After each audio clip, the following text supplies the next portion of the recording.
Hello everyone, it's Pat again. Welcome back to Microsoft Flight Simulator here on the VATSIM network. So we're back on the ground at LaGuardia again. This is the same Boeing 737 as the last time here. Today we're flying out of LaGuardia to Cincinnati. I do have a little bit of the pre-flight setup done here. You can already see the takeoff references here. I just need to get us connected to the network, do a little bit more setup, and we will be good to go. I basically just went ahead with programming our FMC off camera and setting up a couple of lights. Everything else we will still have to do here as we go. So I'm going to get us connected to the network because that is going to be our next, if I can even speak, our next thing. We are today, as you can see on the bottom, Delta 5353. We are a 737-800 again. I need to switch it from a 900. There we go. We do not have ATC. I'm not expecting ATC again tonight, unfortunately. As you could hear by that little beeping, so that was our auto ATC. We are squawking 6752.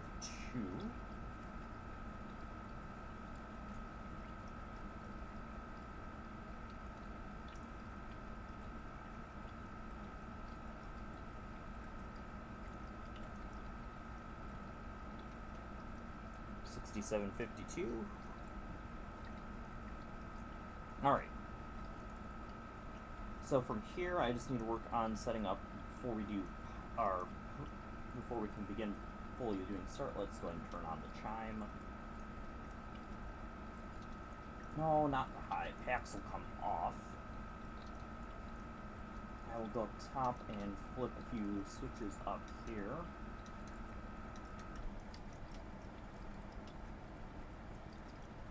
And tonight, LaGuardia is actually open tonight, unlike the last few nights, or last time when we flew in. So we are actually flying in real time, so that's hence the extreme darkness outside. Let's see, our V2 is 145. This plane, it's V2 plus 15 for this. We want 160. We're going to turn on the flight directors. Our cruising altitude is flight level 360 tonight, so 36,000. And we need to put that in up here as well, or we will get alarms later on.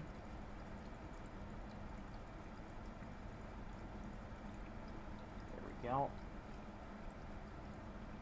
Alright, anything else we need to set up here? Ooh, yes, we do need to get our runway heading. And also I need to get one last thing here. We are taking off runway 13, which is fun because we will have a tailwind for departure. Flaps will be 5. Altimeter is 3001. There we go. And runway heading is 135. And our trim will be 509.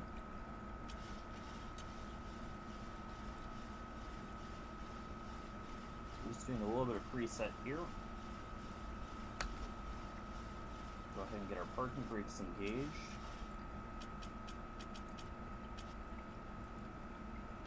There we go. And then, what was the last thing? Oh yes, 135.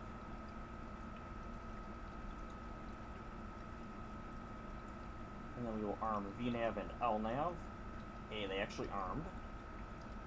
I'm actually going to go in and double check to make sure we don't have any discontinuities. I'm not expecting any. We are good. So we are good down there. We are good up top. We should at this point be good for working on switching from ground power. So we will go into here. We will release the jetway, which we can barely see tonight. We will be finally flying into an airport where I have add-on scenery at. So this will be the first add-on scenery airport for the entire tour. Cincinnati, I do have add-on scenery. It is free on flightsim.to.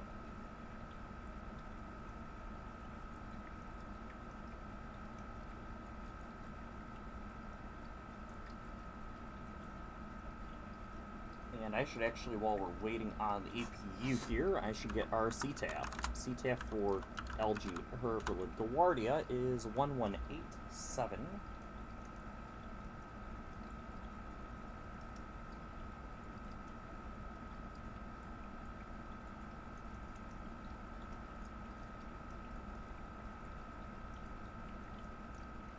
And we'll get Unicom ready here. Go. Now we're just waiting on the APU. There we go. We're going to hold on a couple moments here before worrying about pushback, because I got a little bit more setup we can do. So for Cincinnati, we are expecting runway 36 right. We will be landing with flaps 40. This will all definitely change in a little bit. And that VRF is going to be way high, but what is really important here is that elevation, which will be essentially 900 feet.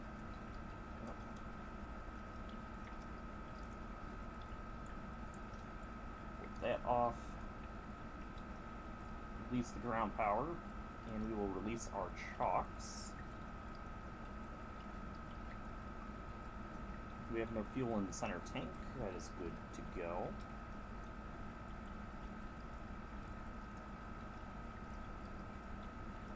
Looking everything up here.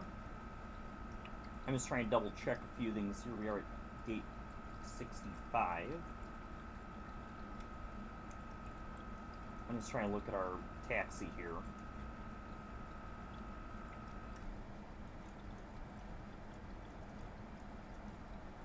I think we're just going to taxi Bravo to Papa. Bravo Papa.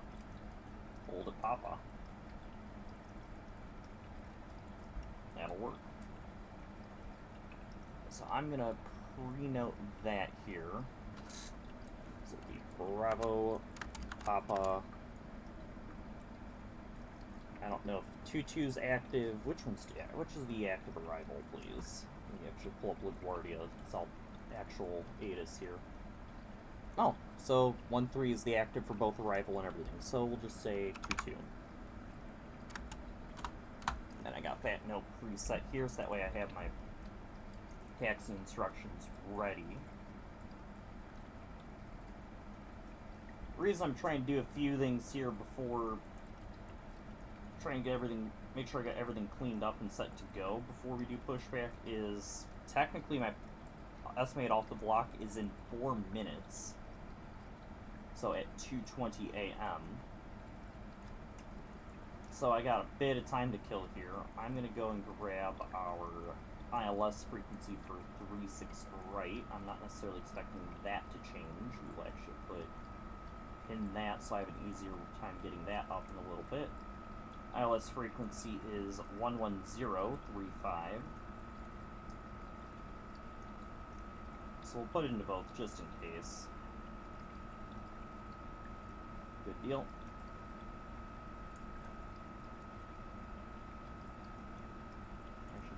Tug. Get that at least all set up here. 11035.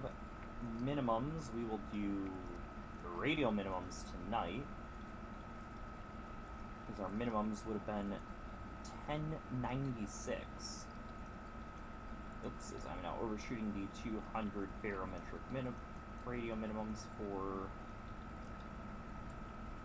an ILS. So there we go. We got our minimums preset to 200 radio.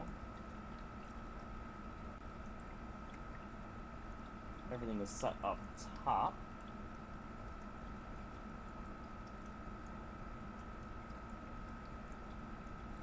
We are good up top. We are good down low. We are good to go, actually.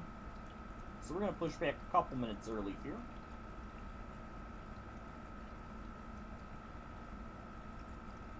I'm going to double check the VAT Spy map one more time real quick before we leave. We are the only ones on the ground at LaGuardia. Nobody's inbound for arrival right now. There's Delta flight currently north of Cincinnati coming in, but they've got a while.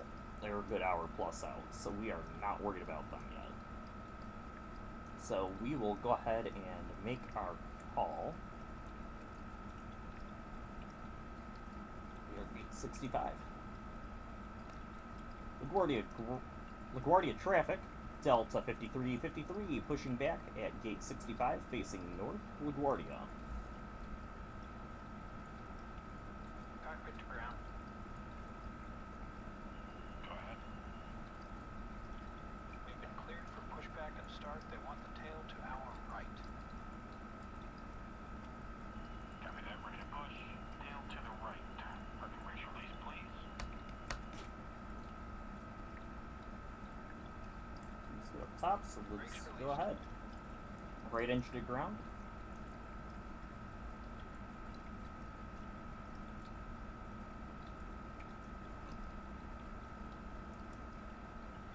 Brakes released, here we go.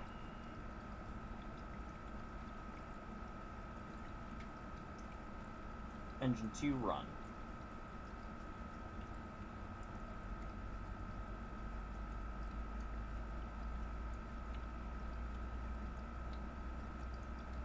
I'm not worrying about our flaps just yet here.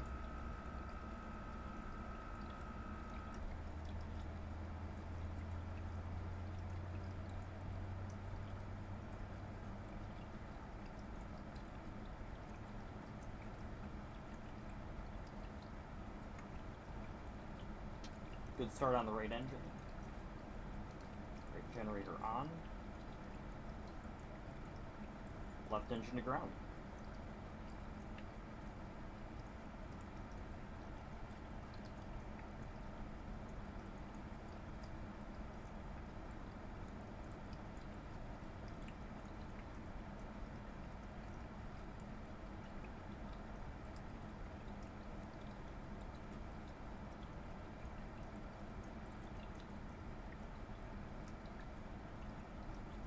Ooh, I missed the 20. So left engine on, or run. Pushback complete. Parking brake, please. Parking brake on. Brake set.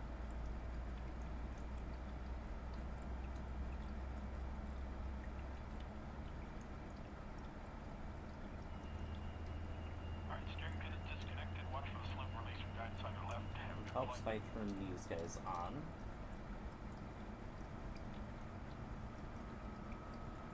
Push is complete. Good start. Left engine, left generator on. No, not the start. APU off. X on. We are good up top.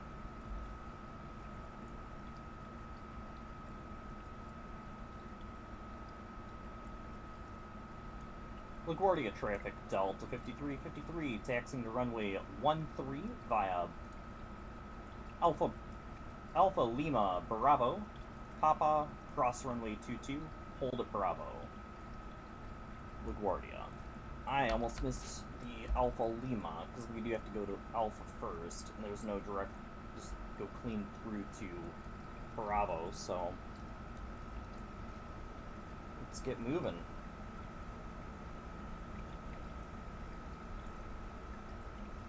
I do still want to try and get a group flight in at some point. It's just a matter of getting everyone together. I almost did stream one earlier this week, but there was a little bit of chaos on that night. So here's Alpha. And actually there's Lima, so we're not even going to fully join Alpha. We're going to cross it onto Lima.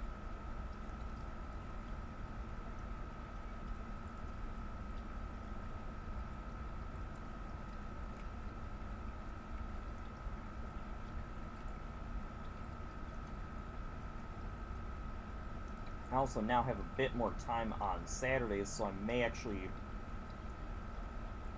do some streams on Saturday nights. Be late as well, most likely. I also want to do some From the Depths streams, because I've gotten back into that game. It's an amazing game, I just need to work on relearning it and actually building decent craft again.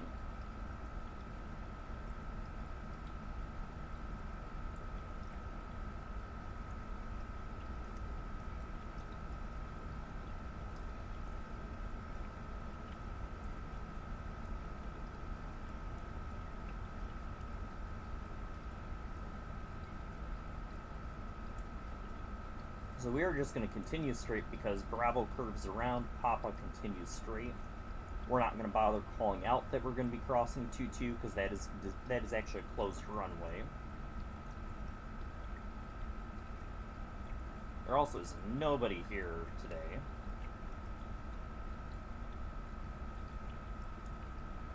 It's absolutely beautiful seeing the skyline here.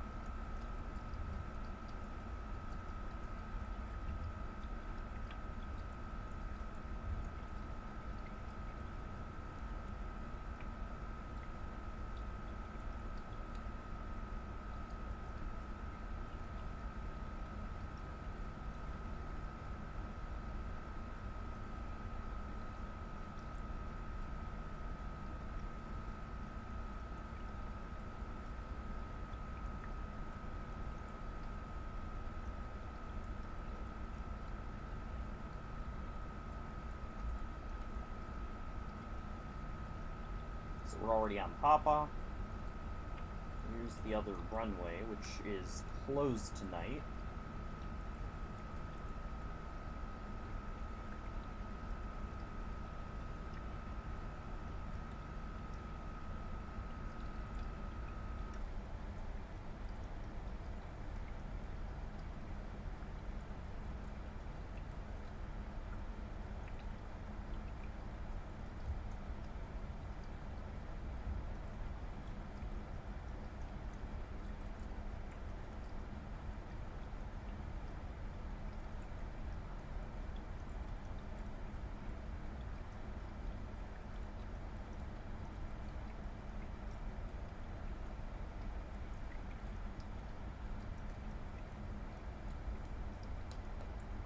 LaGuardia traffic, Delta 5353, lining up runway 13, LaGuardia.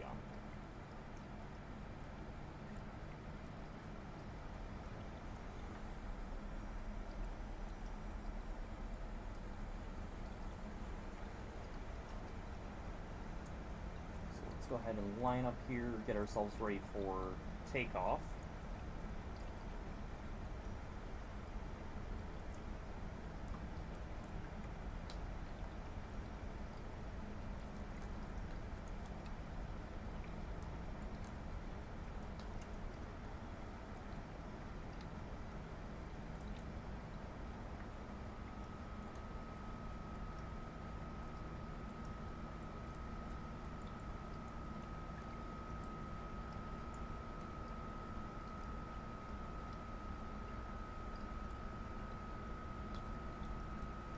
We are lined up.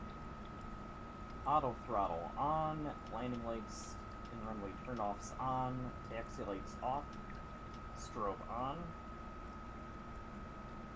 OTA-RA. Flaps will come down to 5, and we'll let those move into position. So we'll watch that guy, wait for them to go flaps 5. We should see a green light as well.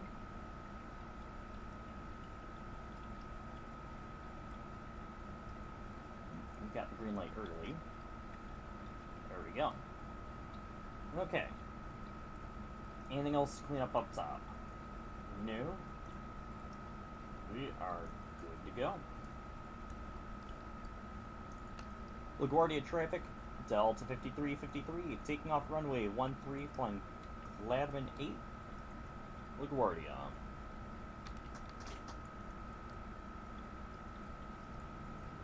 %, throttle, Toga.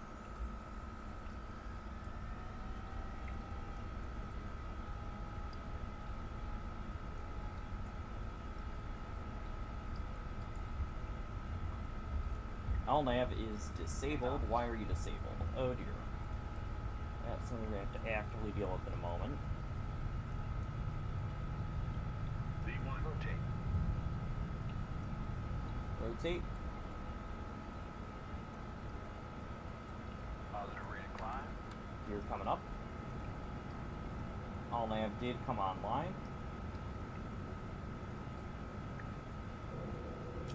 Come on. There we go. First notch flaps. Auto brakes off.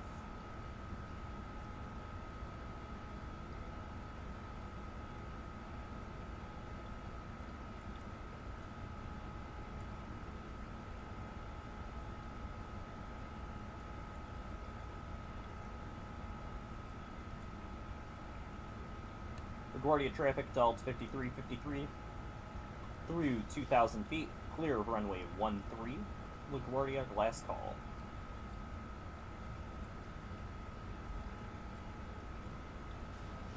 So we are expecting IFR conditions as of right now at Cincinnati. Our alternate tonight is Indianapolis, which we are also expecting IFR conditions if we did have to divert.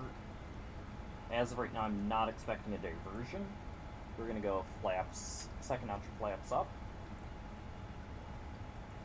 And as we continue our climb out, it is very much foggy. This may be some of the remnants of Helene. Absolutely insane system. I actually flew into it a couple times here on Flight Simulator using the P3, essentially the P8 or Poseidon. What it is, it's actually it's exactly this, it's this exact airplane. It's the PMDG 737-800 that we're flying right now, except for it's the cargo variant that's just painted with a Navy livery. Flaps up. VNAV, why are you not on? Thank you.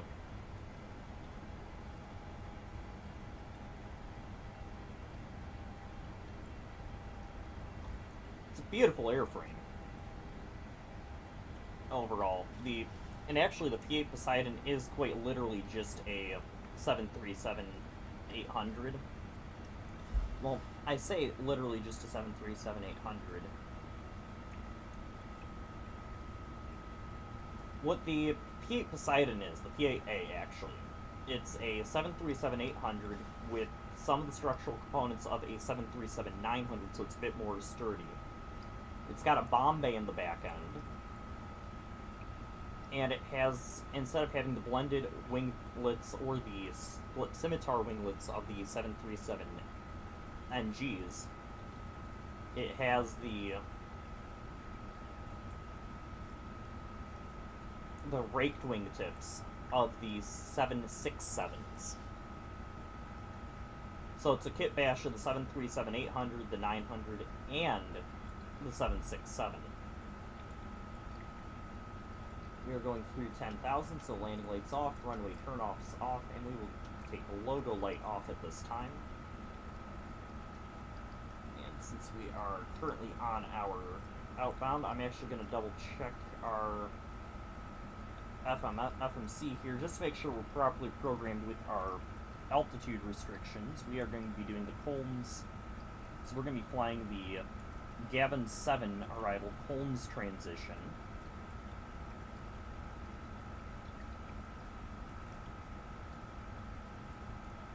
There's Colmes. We need to be at or above. I'm going to amend that to at 240, not above. That's fine. I will also amend that to at 9,000.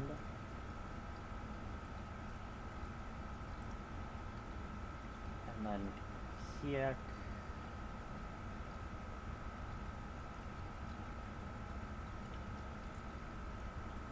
I have to double check if that's the beauties, and then it's doggy. So yeah, we're going to amend all these to being at instead of above, at or above.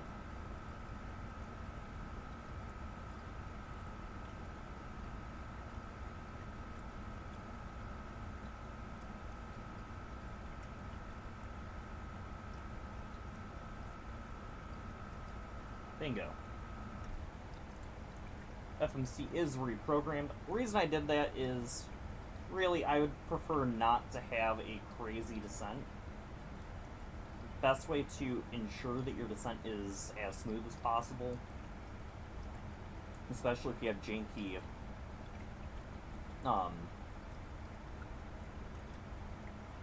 altitude restrictions, like the altitude restrictions aren't even there, is just to amend it by putting those in, or just setting them as hard restrictions rather than at or above.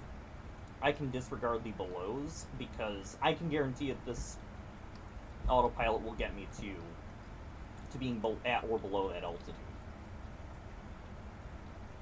And you don't want to go too far below that because, well, if you do go too far below that, it'll just have to climb you, which you don't necessarily want to reclimb. So I amended it to get us at or not amended out the at or aboves. This may change our top of descent just a hair, but it won't be too significantly different. Now I did mention that this will be a add-on scenery. It is a freeware scenery from flightsim.to. The add-on scenery here in Cincinnati when we get there will be... Big reason for that is the base game one. The Amazon cargo ramp does not exist. You also have the only like 2 gates at the main at one of the main concourse, or one of the concourses there, when there's definitely a lot more gates. So I know we're parking. Actually, while we're on flight, I will get us a parking spot. So I'll get us an actual gate number. We're parking it for Concourse Bravo. We will be taking, let's take Bravo 19. So I'm going to notate gate Bravo 19. So there we go. We got gate Bravo 19 here.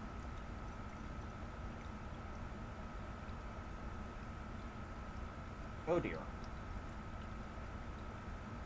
Flight sim. Don't do this to me.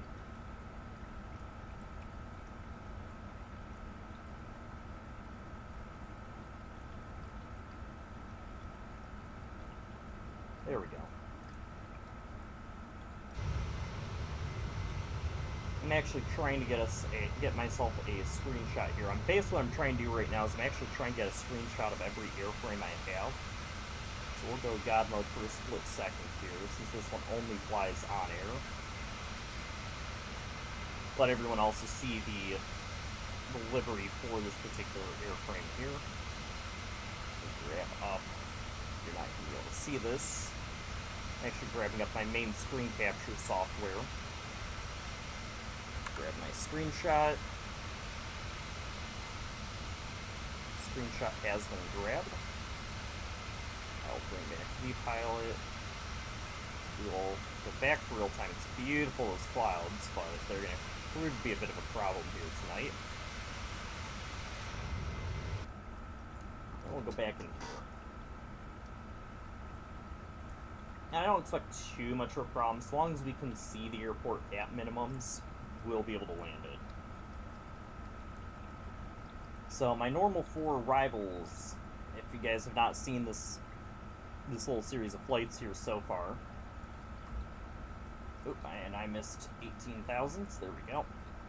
So we're on to standard pressure. If you've not seen this series of flights already, how I do my arrivals is this is actually partially due to how this particular autopilot works. It's also due to just some personal preferences as well.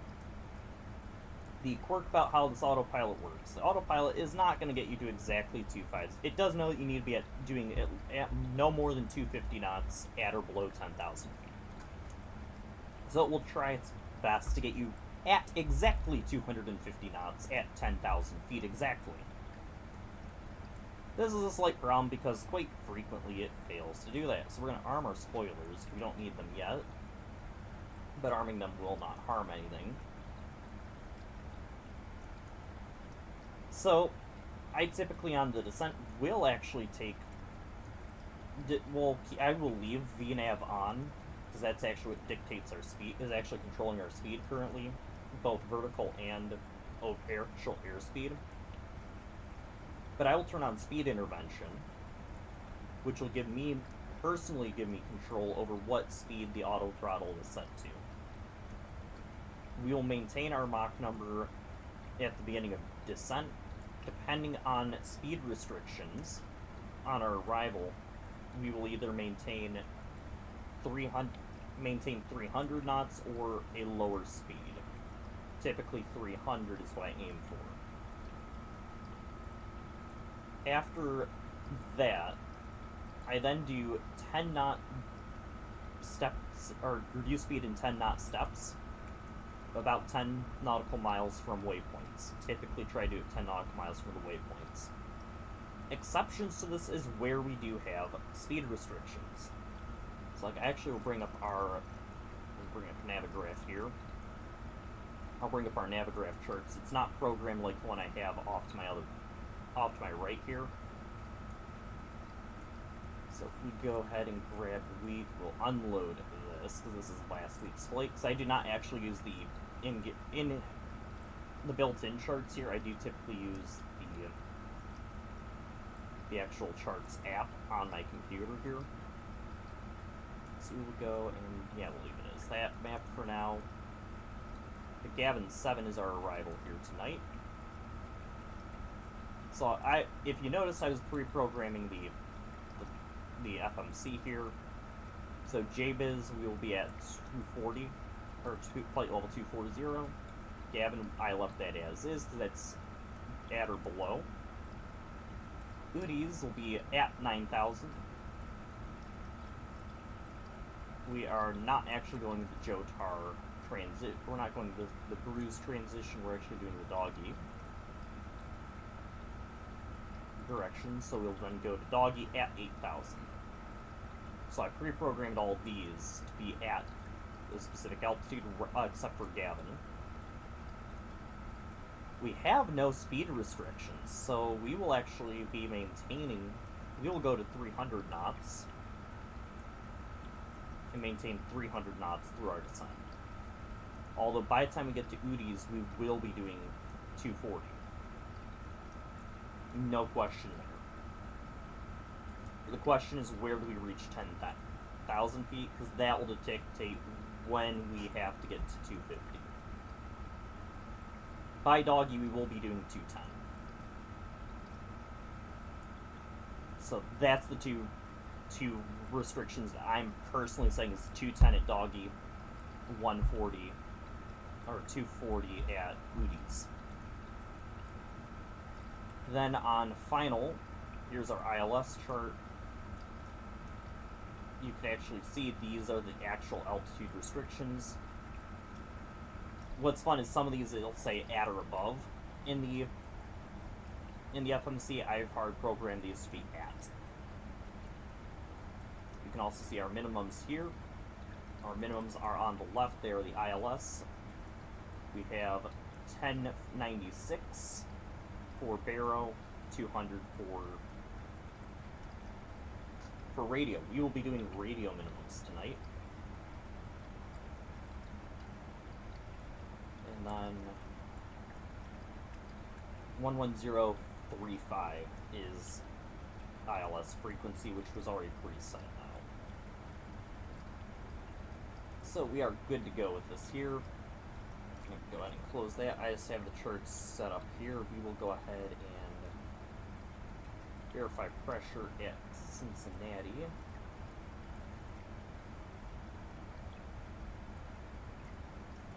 I'm going to preset our pressure here.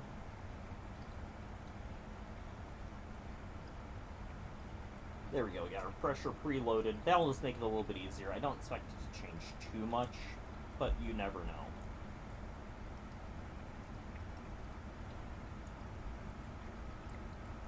So this will actually be a little bit fun here with this particular tour thing, because we are going to all the Delta hubs in this airframe. Not all the Delta hubs do receive 737-800s like this particular airframe. The 900 is a lot more common with Delta now. Like when we actually get to Detroit, I don't think Detroit actively gets the 800s. They do get 900 ERs though. So they do have 7.3s that fly into and out of Detroit, but not the 800s. At least not 800s with Delta.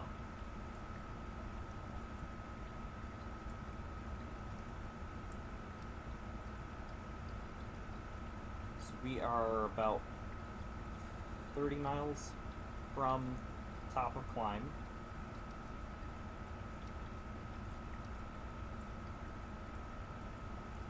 we are just under 320 miles from top of descent.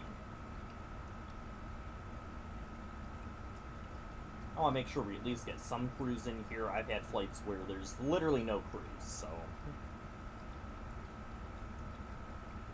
It's one of the things, if you do get if anyone else does have the PMDG 737,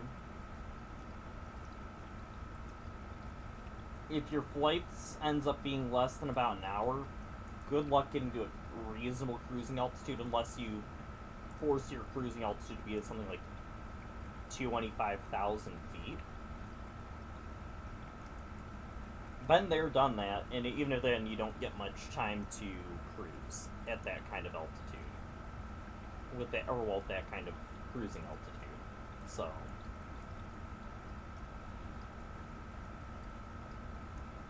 probably best example of that I had was actually a flight that I actually needed to do a better job programming when I did the FMC programming.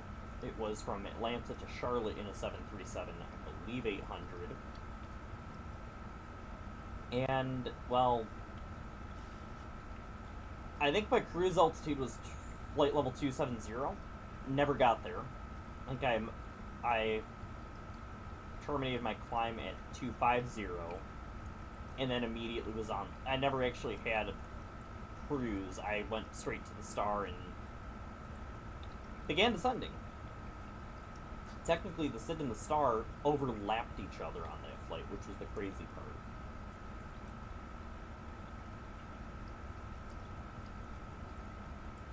So, yeah. And that's where pre-programming came in is a problem.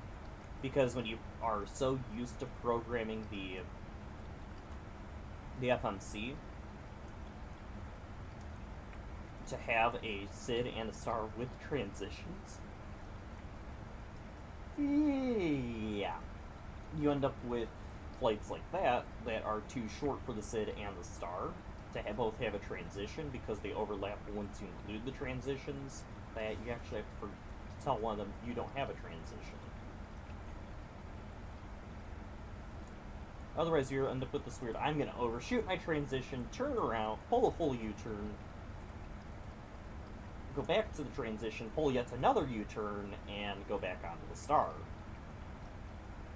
Which is what was going to happen but I did reprogram that flight.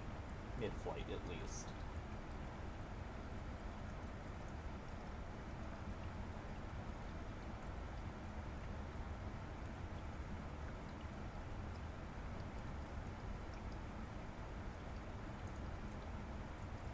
So, yeah. That's altitude. Now, as for other things here, I'm still waiting for hopefully some news from PMDG, because I've been monitoring that. I know that PMDG is currently working on the 777F, which would be the freighter variant for the Boeing 777. I also know they're working on the Boeing 747. They may be working on more 737 variants, but who knows what that will entail when it comes to the new sim having the 737 MAX 8. Because the MAXes would be the next logical step for them. I may end up doing some Delta 737 MAX 8 ops in the new sim, because I will have the new sim right out of the gate, which will come with the 737 MAX 8s. And I know Delta will not be operating the 737 MAX 8, most likely. They will be operating the MAX 10s, unless they cancel their order in the next couple of years. I don't necessarily expect them to cancel their order for the 737 MAXs. Big reason for them Delta ordering the MAXs. If you actually look at Delta's fleet, Delta has nearly 1,000 aircraft in total on the main line. The main type, almost a quarter of their aircraft, are 737 NGs. And they only have two types of the NG, the 800 and the 900ER. While Delta is heavily going towards Airbus.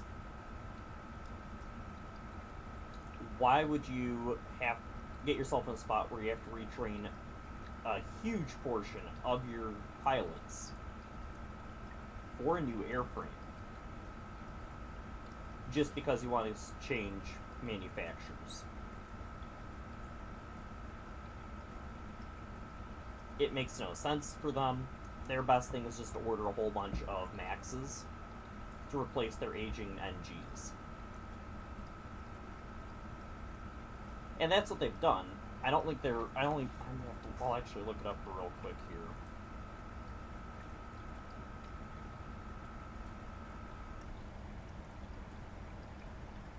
So they don't have them yet. They're going to be getting...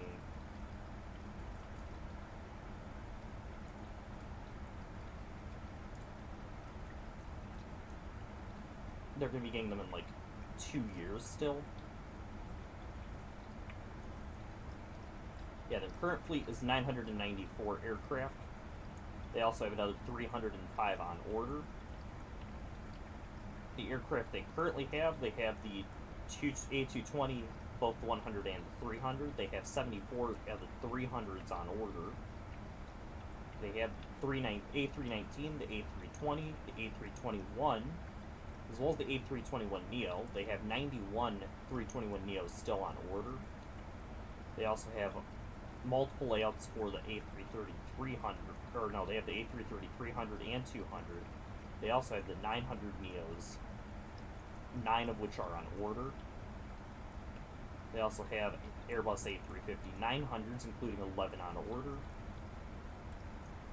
And they have Airbus A350-1000s on order, 20 of them. Plus they have options for an additional 20, so if they want to buy more of their soon-to-be flagship airliner, they can. And those are set to arrive in 2 years' time. They have the 717, 737-800, 737-900ER. They have 100 737 MAX 10s on order, set to be delivered starting in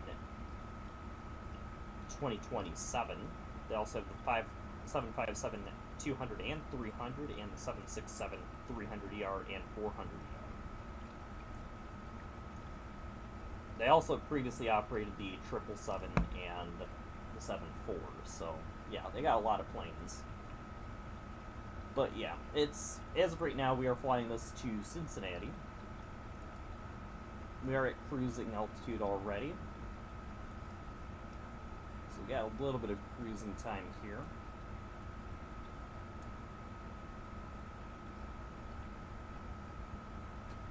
Kind of curious how this approach will end up being, especially if it is IFR. I'm actually going to pull up the full VTAR here. Because I am mildly curious. Let's see the in real life ATIS.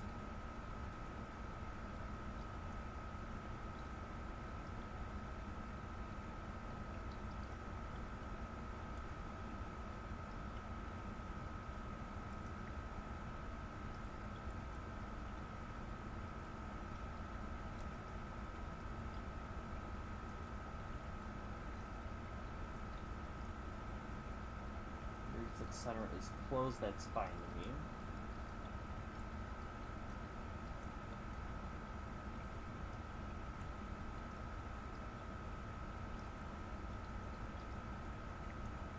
Expect I'll approach to runway 36 right. Not finding what I was looking for here.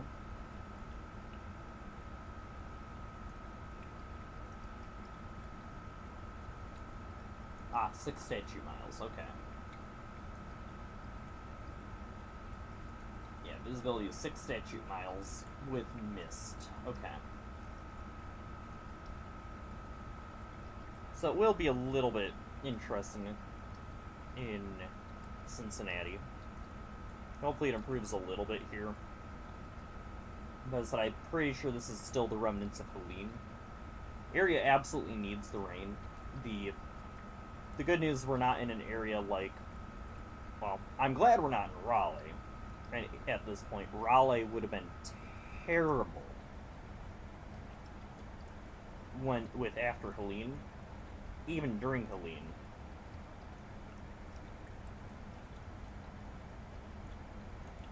I've never actually been to North Carolina in real life. I do know some people out in North Carolina. In fact, there's one person that my family recently got back in touch with, and I say recently because we lost contact with them due to Helene, briefly at least. The problem ended up being because they actually live on Mount Mitchell, which is a terrible area that horribly impacted by Helene.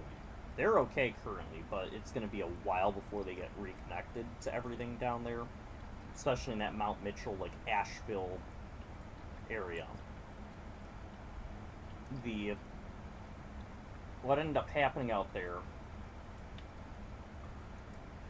it was no longer a hurricane. Even as a tropical storm, you still had 100-mile-an-hour winds on the mountains there, especially on the Blue Ridges and the Smokies.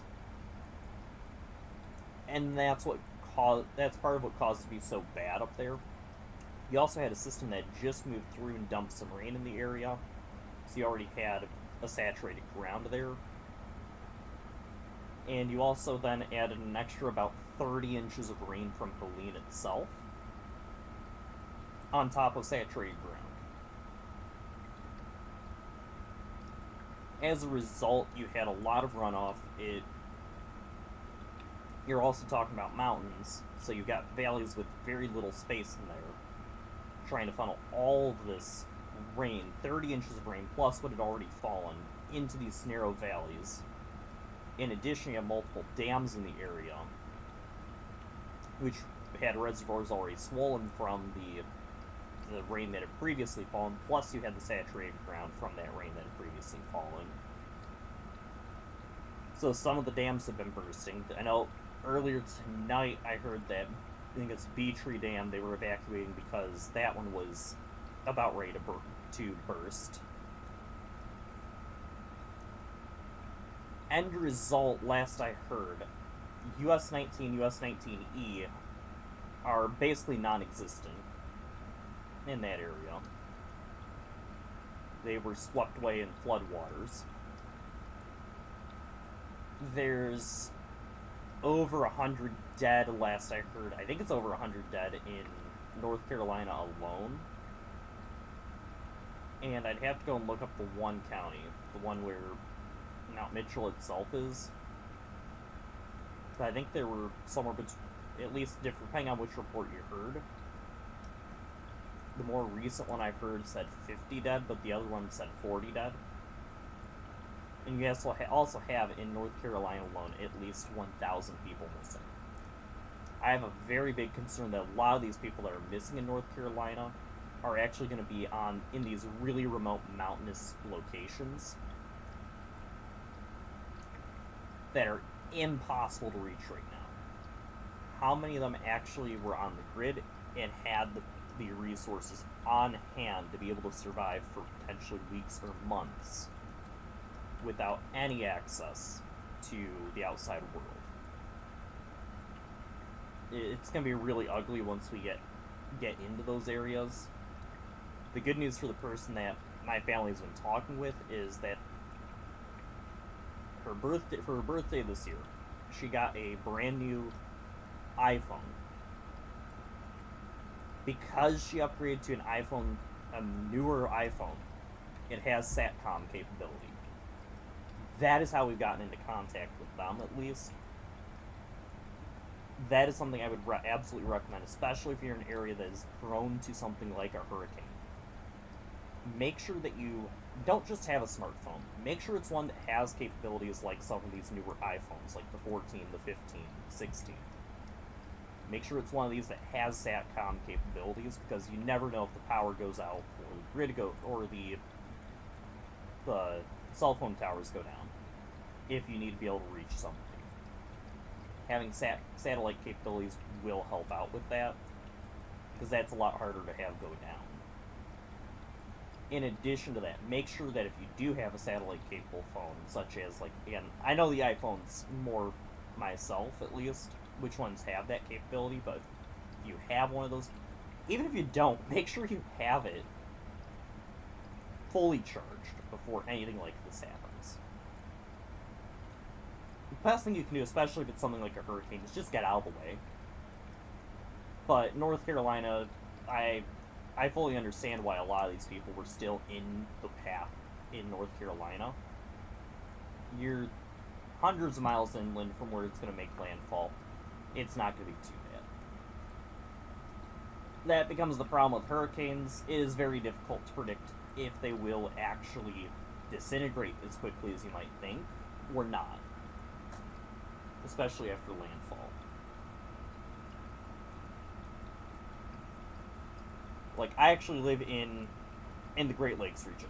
A few years ago, I was actually hit by a tropical storm in the Great Lakes region. This is over, I believe, over 1,000 miles from where the storm made landfall, and it was still a tropical storm. It does happen. I was fine here, at least. I got some good wind out of it and some pretty decent rain, but that was a much weaker storm than what Helene was.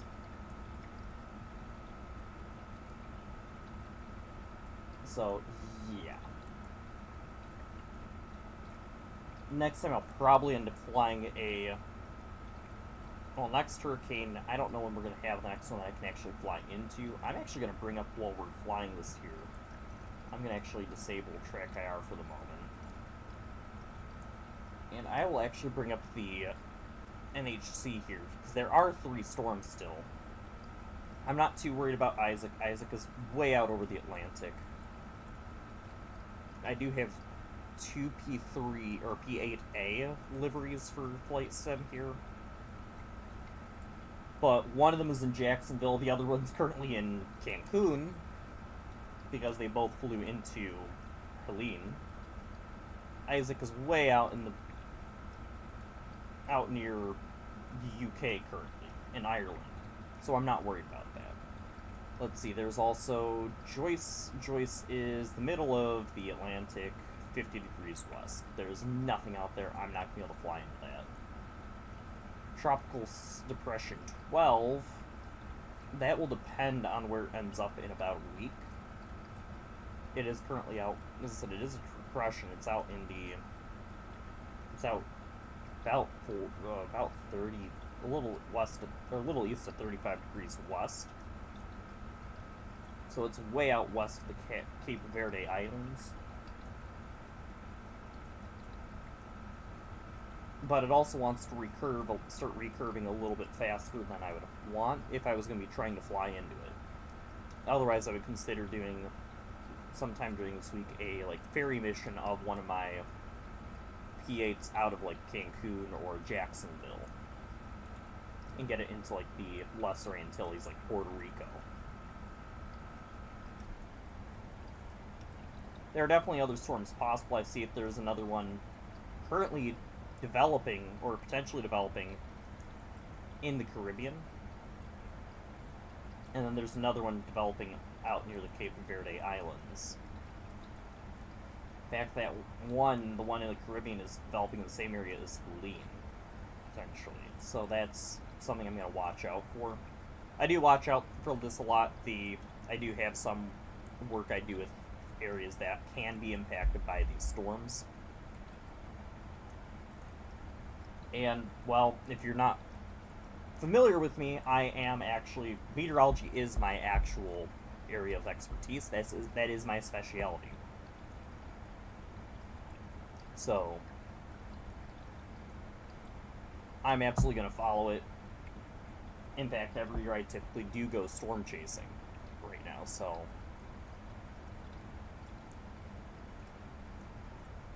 Unfortunately, there's not been a lot for me to chase this year after my trip out to the plains. As I mentioned, I'm in the Great Lakes area. I'm in the area that's been heavily impacted by the drought this year. I actually need to go and upload to my actual weather YouTube channel some videos that I've taken with the drone that I've got of the local river here. If I was not planning to go and pick up another monitor on my next day off, I'd probably look to getting everything off the drone here tonight or tomorrow, and taking that down to like Athens, Ohio, and seeing if the river is still really low down there, and potentially even droning that and doing getting some footage down there, because it's even worse down there. But that'll probably have to wait until another day if this drought still continues at this point in a week. So yeah, absolutely insane. It's one of the worst droughts I've personally seen. I did not mean to hit the external camera, but yeah, it's one of the worst droughts I've personally seen here.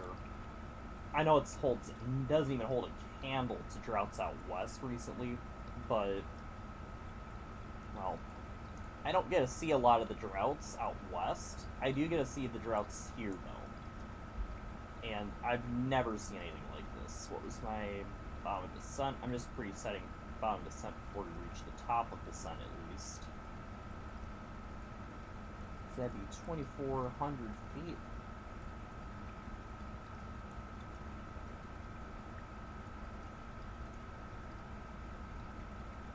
So, got that preset here.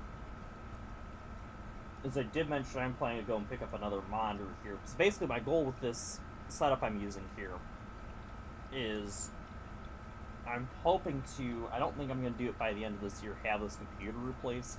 My goal is to replace this computer. This computer,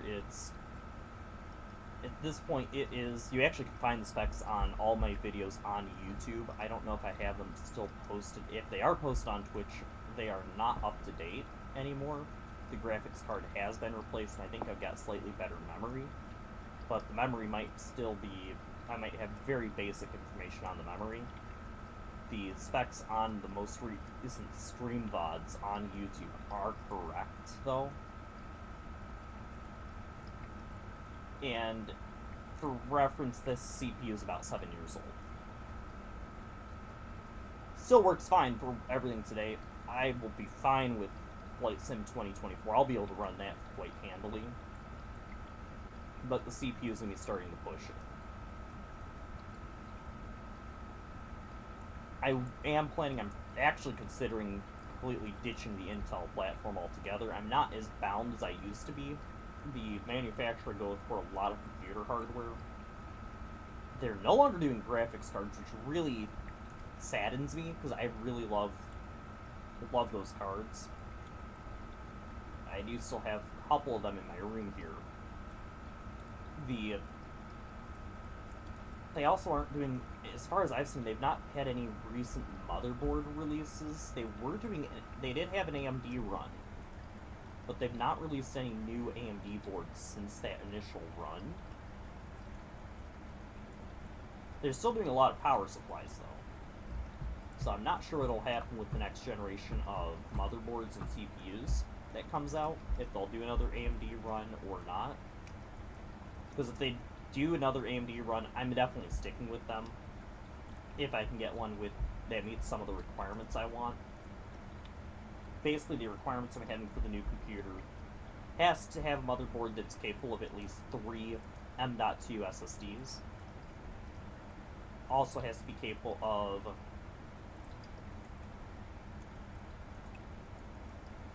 at least 64 gigabytes of memory, because I will be going to 64 gigs of memory with that.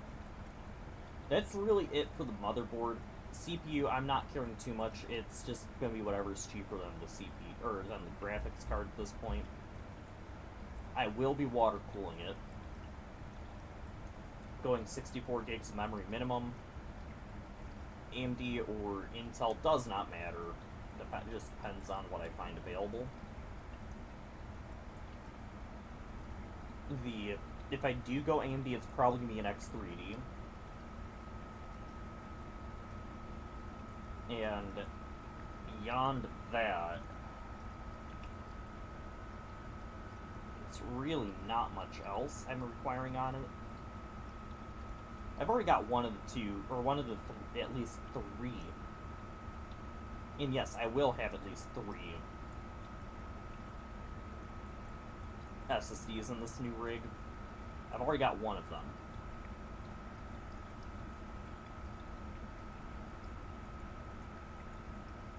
But yeah, the other thing I'm going to be doing is I'm also going to 4 monitors.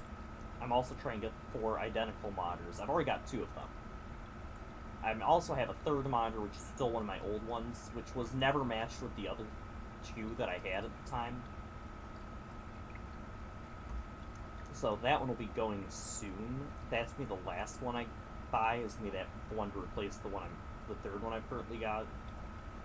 Big reason is the 2 monitors I've replaced at this point, they were already having issues. I didn't also did not have a stand at the time I was buying the other 2 for the new monitors.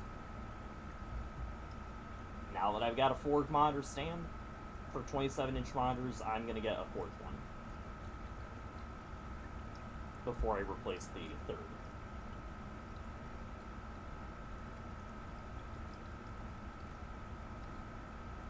So that's going to be the goal with that, at least. But yeah, new computer is coming for me soon. But how soon is the question.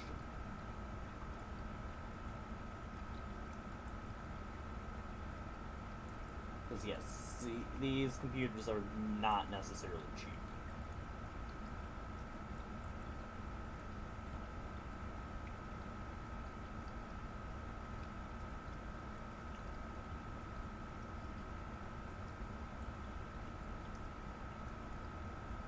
Now, as for the company that I do buy a lot of hardware from, it's actually EVGA. Anyone who knows them, EVGA, they're still around today at least.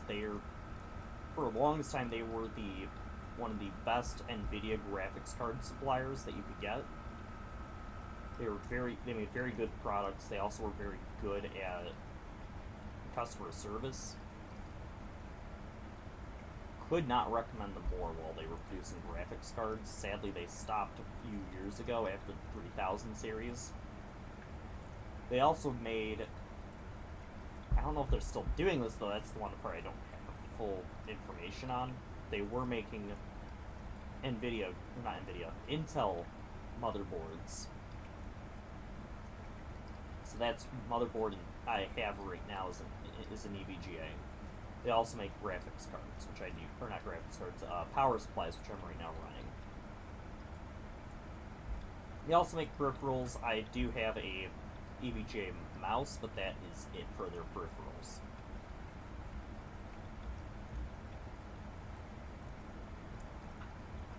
Cannot recommend them more. They're really damn good products that they make. Sadly, as I've already mentioned, they're kind of reducing what they do make.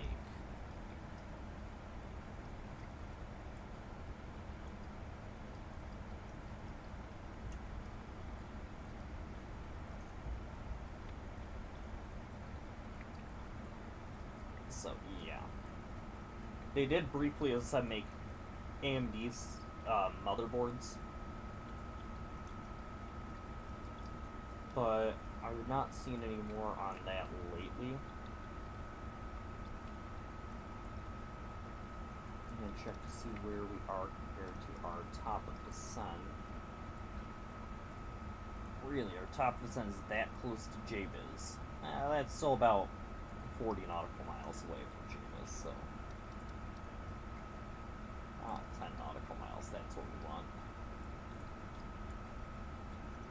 I just want to see, because I want to tab out just to see what they've done here.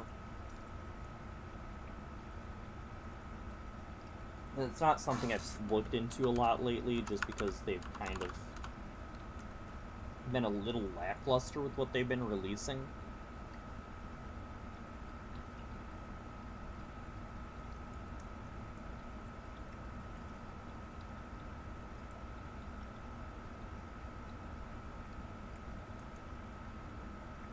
Especially when you consider that I'm not going to be using a all-in-one liquid cooler.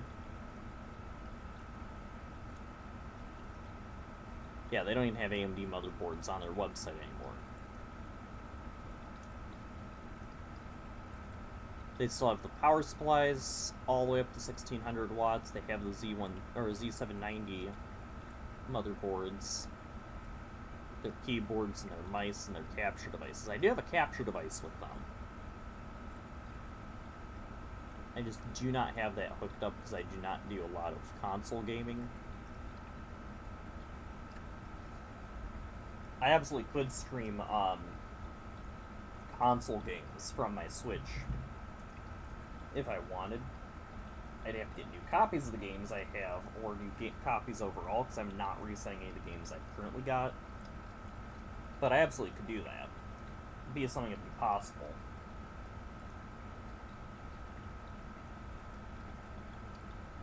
So...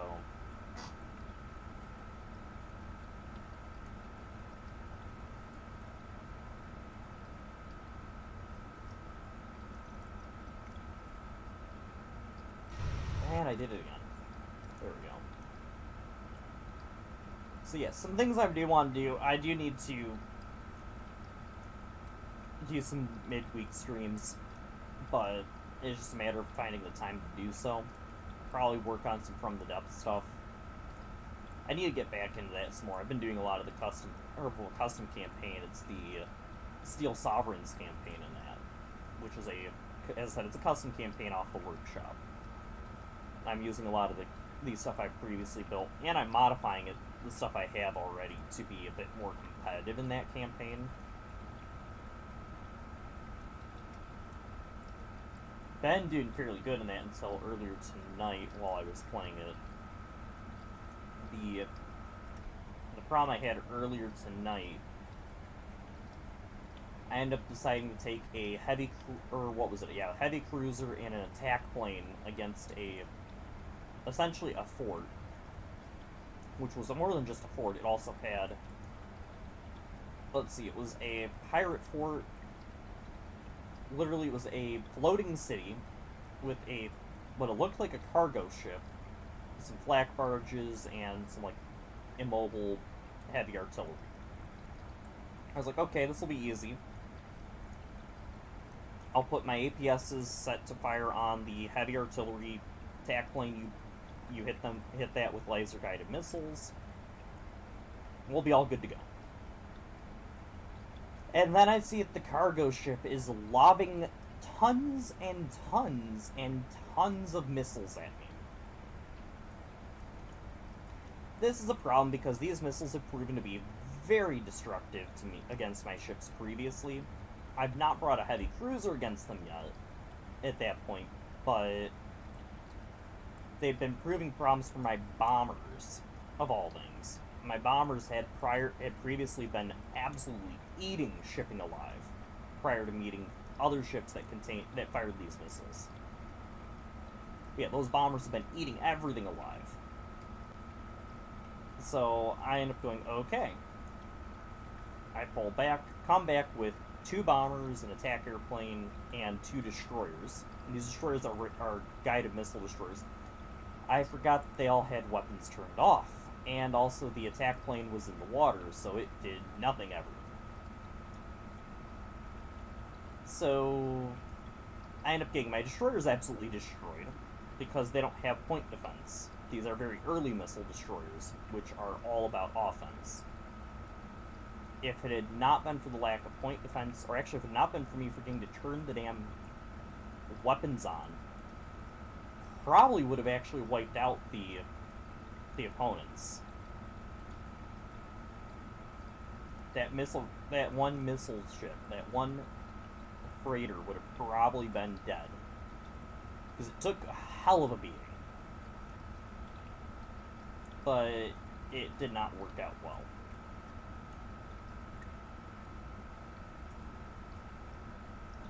So where I was at with that one is I was repairing all 3 ships, my 2 bombers, and sorted out the shenanigans with the attack plane.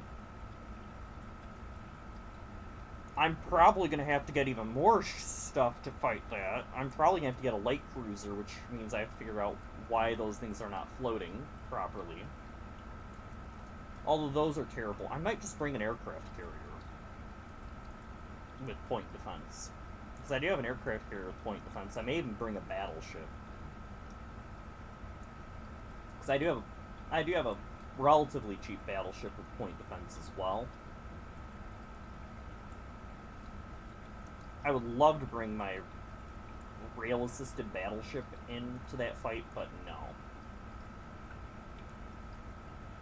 I could also bring like an amphibious surface-to-air missile launcher or 2 or 3, because those are dirt cheap. Because I do have some of those with anti-missile systems, but those will get overwhelmed very quickly. Hell, I even would expect the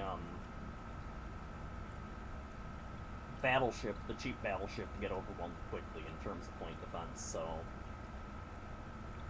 yeah. But my goal in that at this point is just to encircle the, grab all the exterior territory that's not around the forts. Probably launch a raid against, using my heavy cruiser against one of their true cargo ships. And then from there,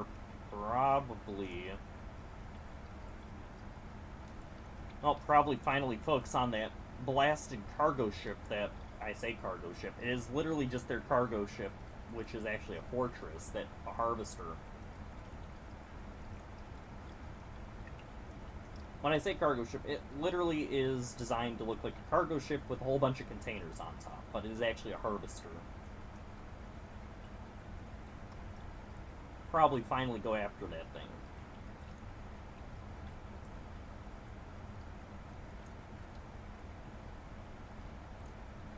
Otherwise, I've dismantled that entire faction at this point.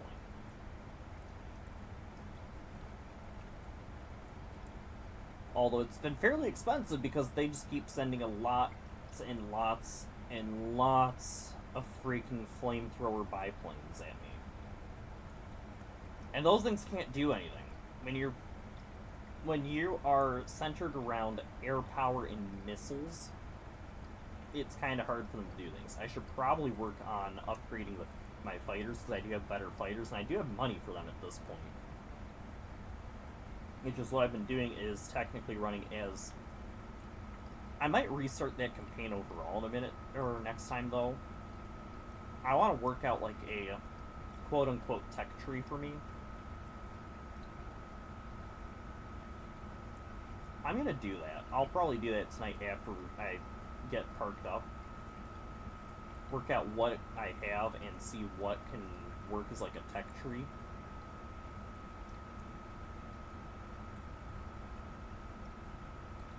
That way I'm not just limited to certain things, to what I'm able to build, but I actually am incentivized to go into certain weapons and whatnot.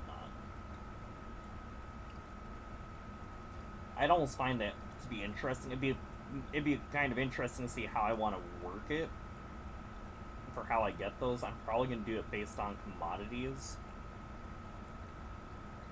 But I know I've been swimming in commodities at times. Like, I think the most recent council, I got something like 300,000, or was it like 700,000 commodities for fighting the people I was already fighting. So, yeah. And I think even this particular run, the first council, I got like 400,000 commodities for fighting the people I was already going to fight, so yeah.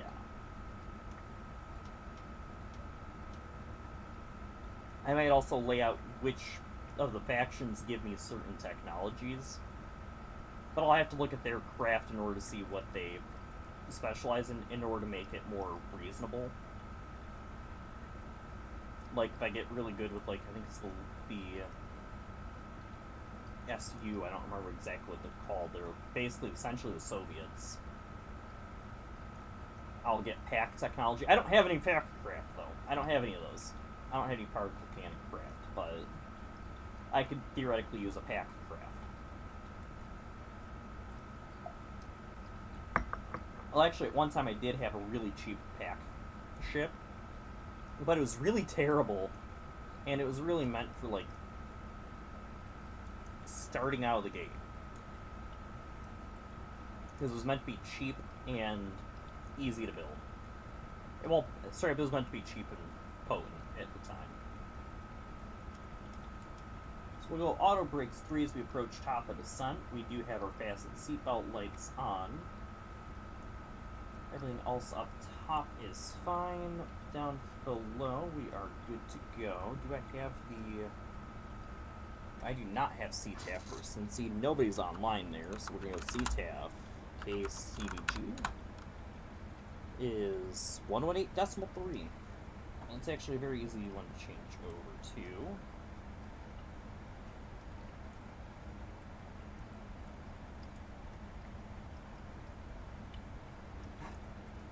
So, as we do our approach here, we will go ahead and do... I'm going to go speed intervention, as I did mention earlier. We're going to maintain Mach 7.9 until we reach 300 knots. And then, while we are in descent, I will see... Yeah, we'll want to be at 250 by Kennedy.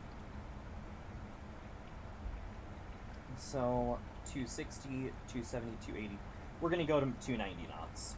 We're not going to actually reach 300 knots in this descent. I also will probably end up putting some spoilers down while we're descending as well, but we'll maintain 0.79 knot or 0.79 Mach until we get to 290.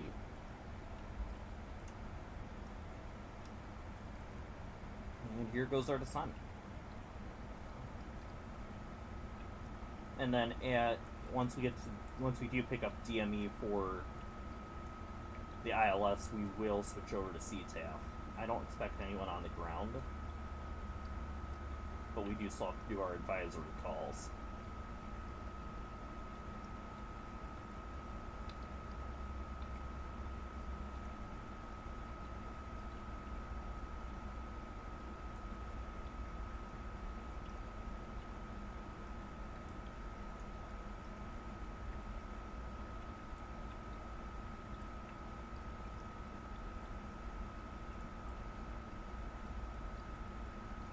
And then at 250 knots, we will be engaging our flaps.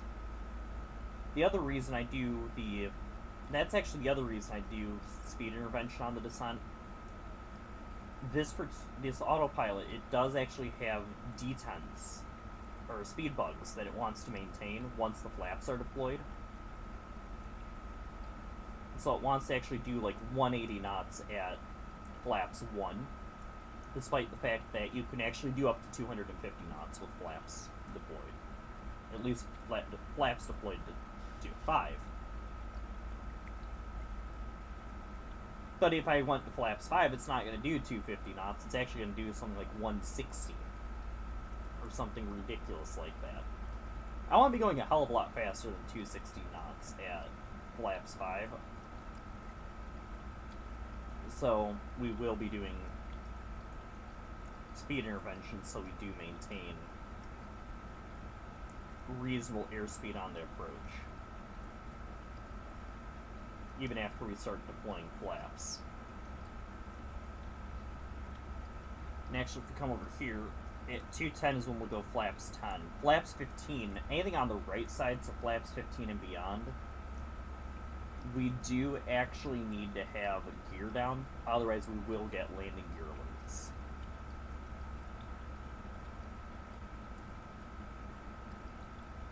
And I can easily mimic that over if I needed to, but I sure as hell don't want to be going landing gear, landing gear, landing gear the entire way down.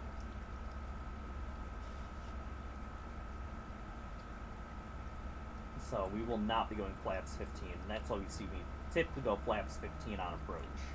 Or, well, at about 10 miles, because that's when I drop my gear. I drop my gear a bit early so I can actually go lower on the flaps and slow down further. There's flight level 280.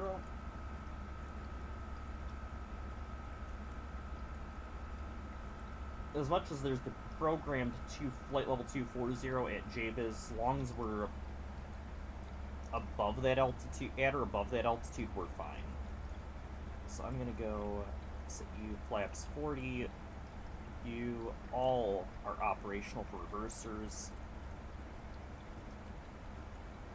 Let's actually get our VREF is 138. That's a reasonable VREF.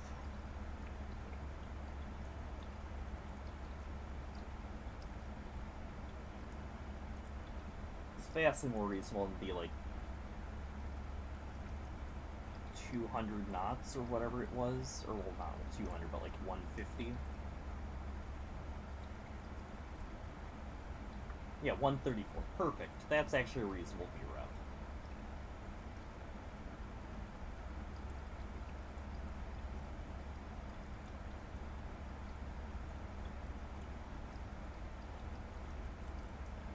So we are 5 miles from JBiz. We are going to be passing through flight level 250.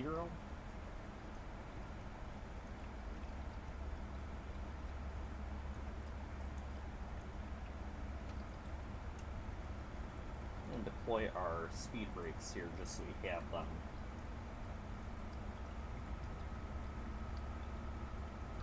Because we will actually want to start slowing down a little.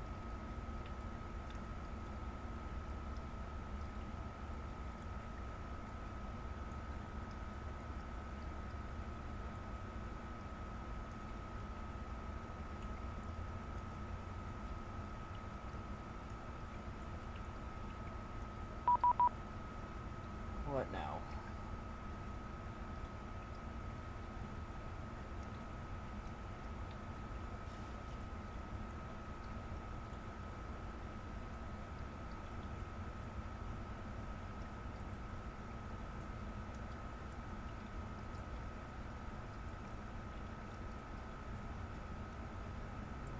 Okay, Vatsim, why did you bother giving me that?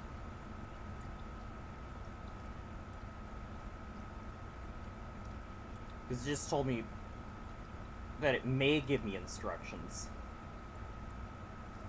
It's like, welcome, if ATC is offline, you may receive automated guidance to assist online controllers. After receiving instructions, resume own navigation as auto ATC does not offer separation services and is not available everywhere. It's like, I don't care. I don't actually need you right now, auto ATC.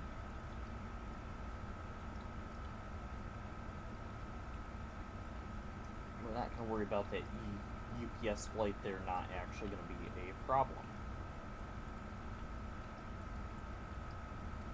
Even though they're out of Rickenbacker and we'll be past crossing our flight plan, we should be a hell of a lot below them.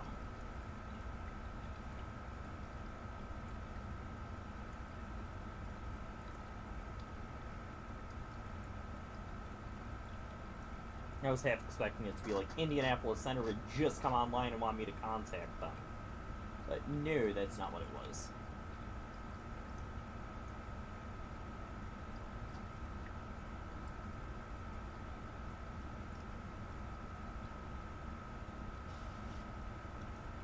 So we are just under 108 miles from Cincinnati right now.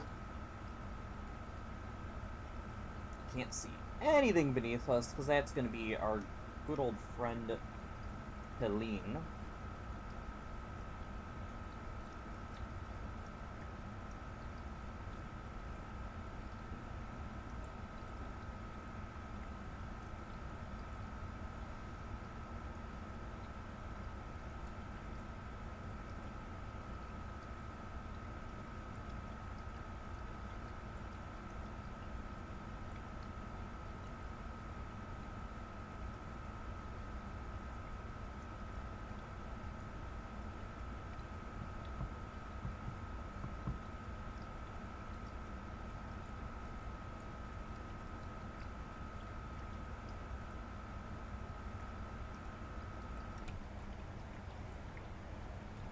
Still got a ways to go.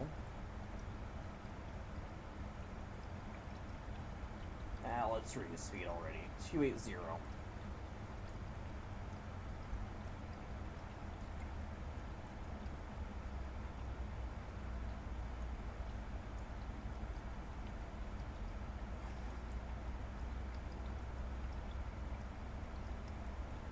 For a moment I was like, why is it got us going down to 14, then back up to 17. That's actually at or below 17,000, so I'm not worried.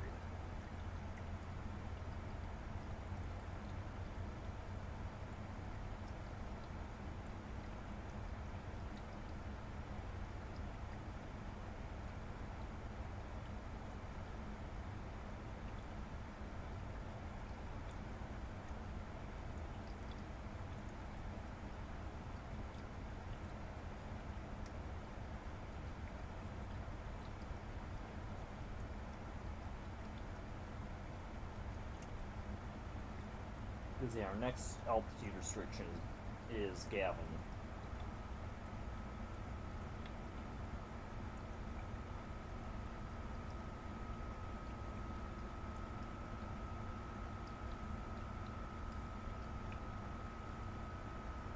The rest of that is just the aircraft coming up with, I can do this.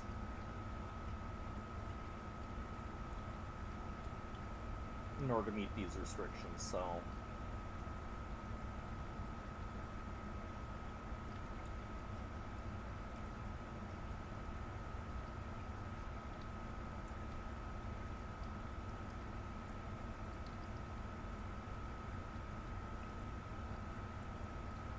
How far from Icky? 26 miles from Icky.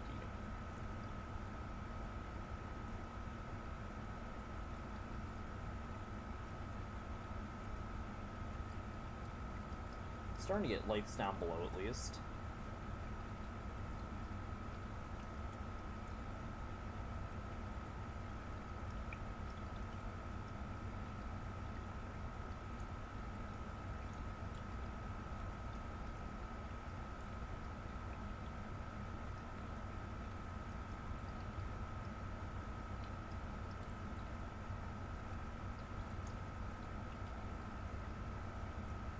We are currently just south of the Ohio River. We're actually flying parallel to it. We'll come close at Udi's.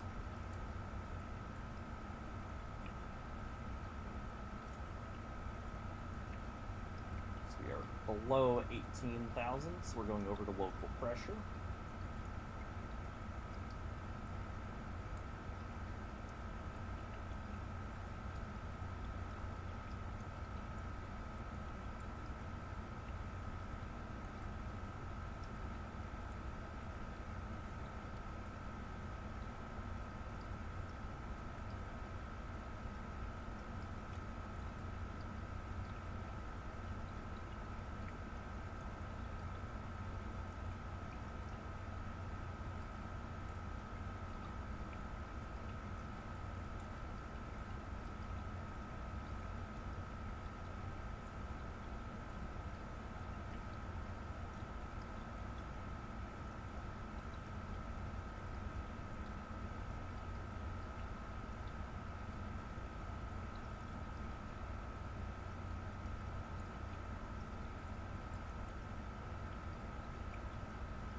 And do it a little bit early again here. 270, reducing speed.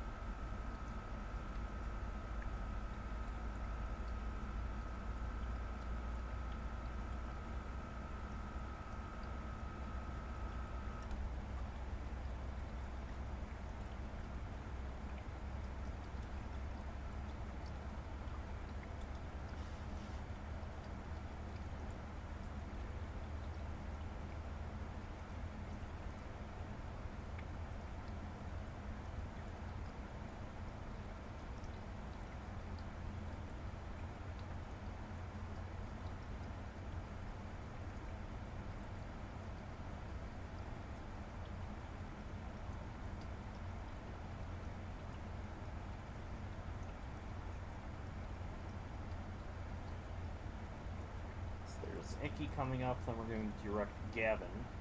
Then it'll be rapid fire Kennedy, Udi is Doggy. And then we're going to go on final. Actually, we're going to get vectors to final, but there's no controller for the vectors, so we'll just do the built-in vector a little bit.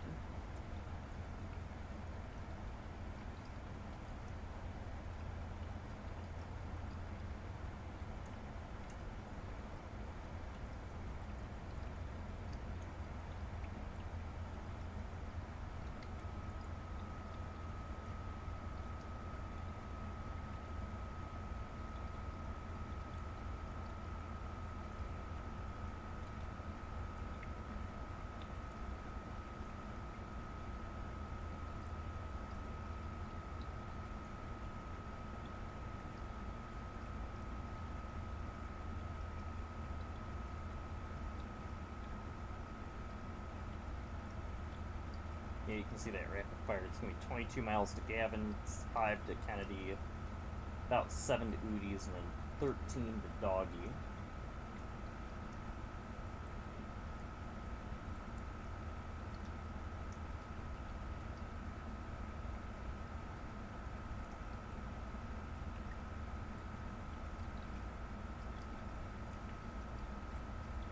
Nice part about a lot of these stars for these airports is they, especially ones like Cincinnati here. Cincinnati, you do have, let's see, 3 north-souths and an east-west runway. This star will handle pretty much everything coming from the east, regardless of the runways that's active. So even if we were landing 1-8 left, we would take this star. Despite the fact that it has us coming from the southeast. It would just take us a different route. Instead of going to Dog, we'd go to Quito, AJ, Egoco, and Nexhall. And we would have speed restrictions as well.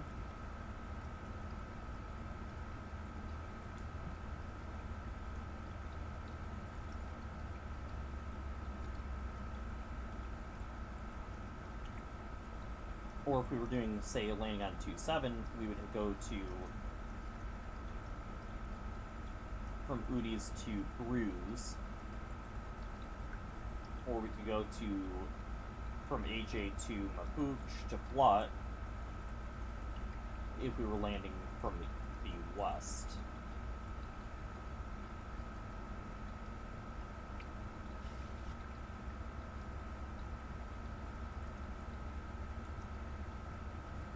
This is where the fun part comes in. Kennedy, I want to be at 250 by Kennedy. I'm going to slow down even more before we even get to Gavin here. Because we don't have a hard restriction at Gavin. It's a made-up restriction that I've created here at this point. That I want to be at 260. So 10 miles from Kennedy, we'll reduce our speed again. Reason for this, if we look down here, 10,045 feet. We will have a speed restriction by then. We cannot be, in the United States, you're not allowed to go more than 250 knots below 10,000. That is straight up an FAA regulation. So that close to it, I want to be down to 250. I'm actually going to want to get to, we'll probably even slow down before we even get, even more as we're getting into Kennedy. When I say into Kennedy, I mean the Kennedy waypoint here. Because we're going to be going below 10,000 on approach, we'll want to be doing 240. So we'll reduce speed 250 here. And then as we reach 250 knots, we will go to drop flaps 5.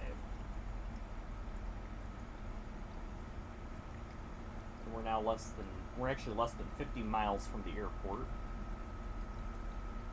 Airport will be off to our, at 1 o'clock, 1, maybe 2 o'clock at this point.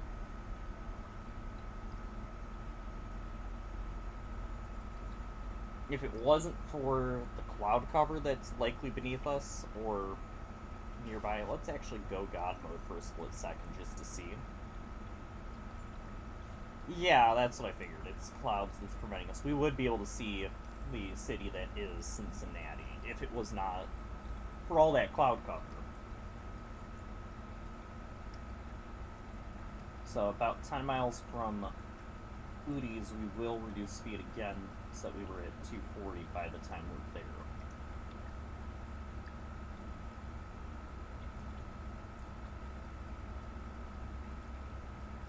Let's go laps 5.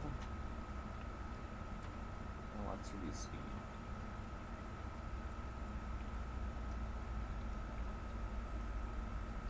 And then just a little early, let's go landing lights, runway turnoffs, and a logo on.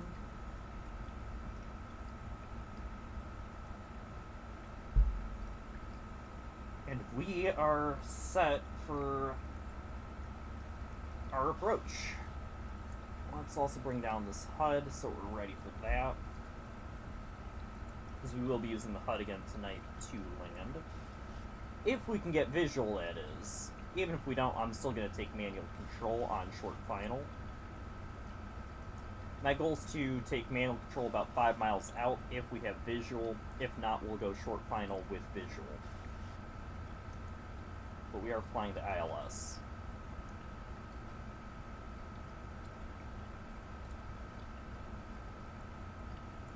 Spoilers to armed.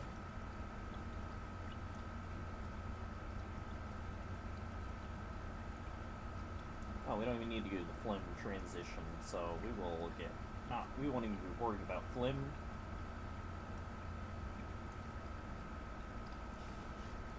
We're gonna do speed to 230 because I actually want to be doing 210 at doggy.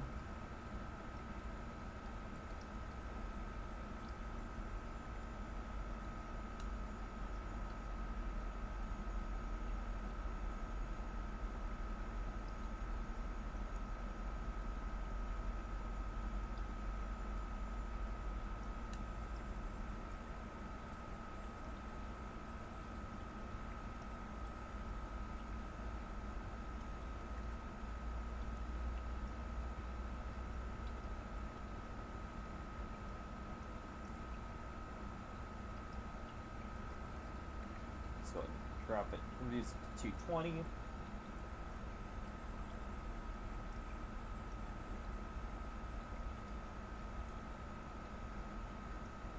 we'll go 210 at, it's about 10 miles, and do flaps 10 as well.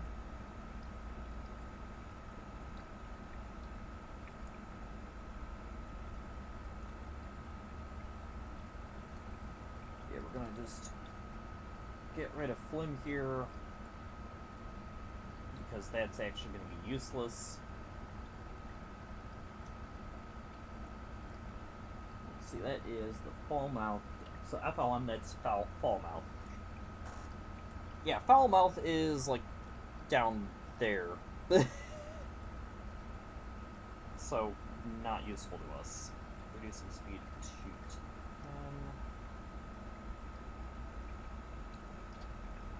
And going flaps 10.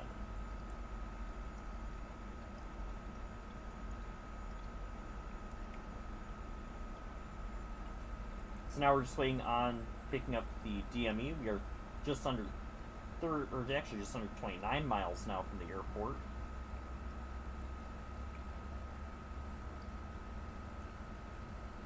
Should get a stutter here in a little bit as we load in the actual scenery. I'll put my throttles a little bit higher here because I will want to have some throttle once I take control. There's our DME.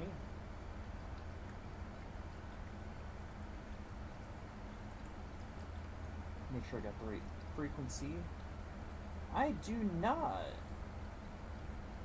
I missed that. There we go.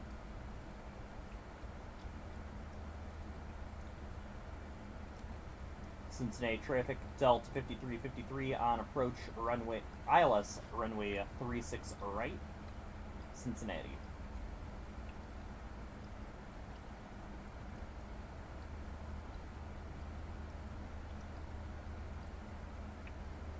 We'll actually not do a vector. KiCat will work perfectly fine.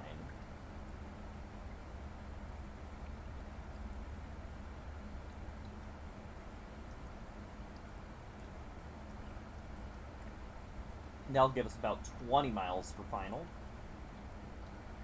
I'm going to hold off on activating localizer mode. I did have a flight recently into Detroit where I activated localizer mode before turning final.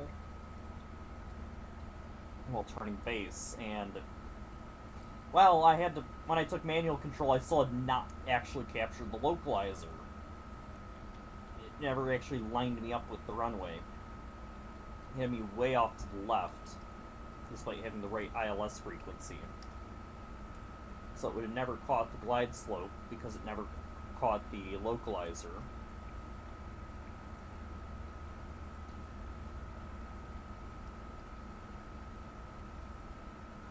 We'll make a call out here in a couple minutes as we turn base.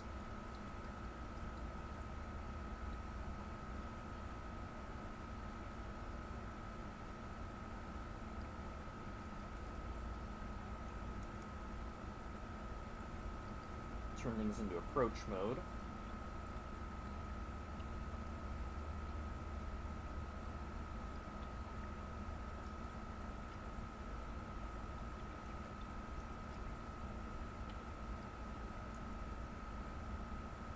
So we're going to be almost due south of the airport in a moment. Just a little above glide slope, which is perfectly fine at this point. There's no way we'd even capture it since we're not even on the localizer yet.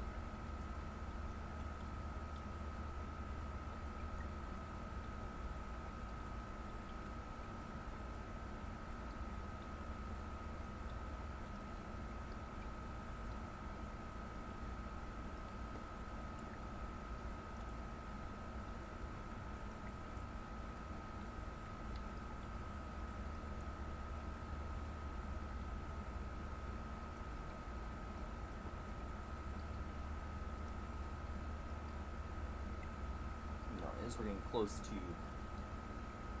KCVG, we're going to reduce speed to 280 or to 180 knots, not 280. And we're going to prepare to go to approach mode, essentially. Actually, I'm going to switch this off that for a split second. Yeah, see, we're going to turn base in like 3 miles.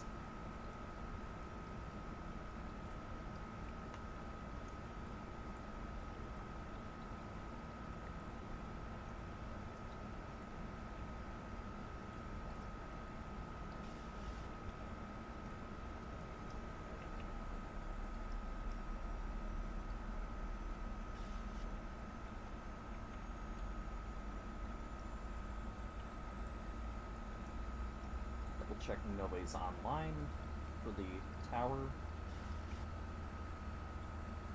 Cincinnati traffic, Delta 5353, turning base, runway 36 right, 20-mile final.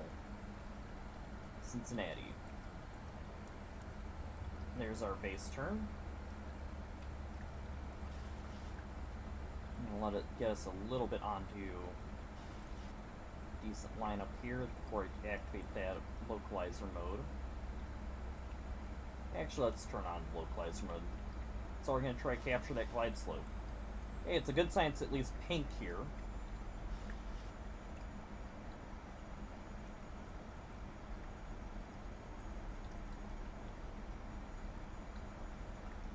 We'll go approach mode, armed, and we're fully established. Wow. I am happy with that. We're going to maintain 180 knots for a little bit, though.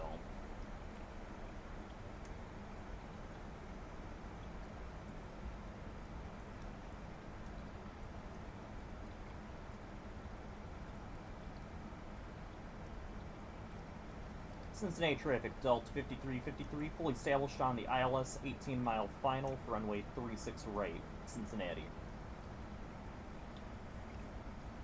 It's going to be something loading, most likely. Still don't have the airport in sight. That's going to probably be clouds up ahead, obstructing our visual. At 15, I'll reduce our speed to... Nah, we'll reduce speed at 10 miles when we drop here. Actually, you know what? 15 miles will drop to approximately the quote-unquote, the bug for flaps 10.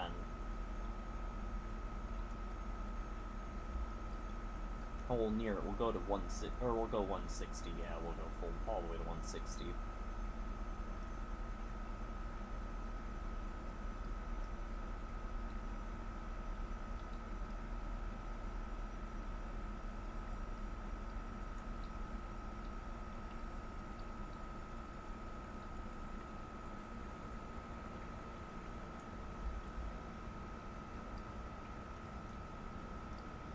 Still can't see anything out there.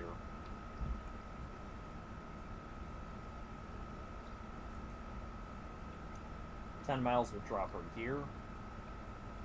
to dropping flaps as well at that point.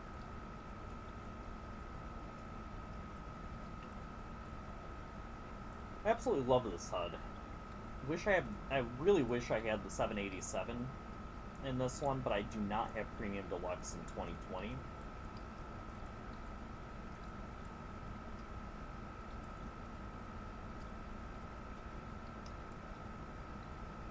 unfortunately, there's no early access to 2024, which still is a little over a month out.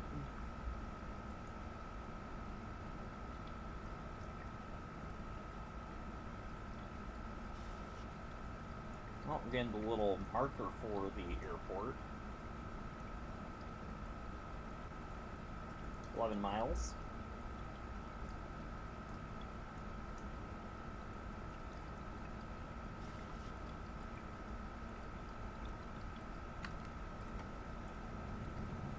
Flaps 15. Cincinnati traffic, Delta 5353 on 10-mile final, runway 36 right, Cincinnati.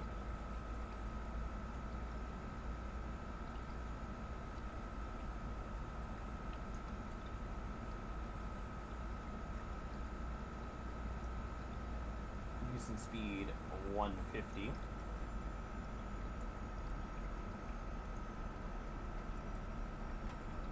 Flaps 25. Oh yeah, there's the super.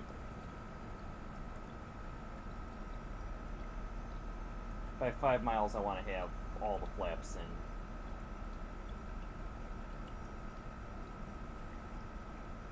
Got a little bit of crosswind here.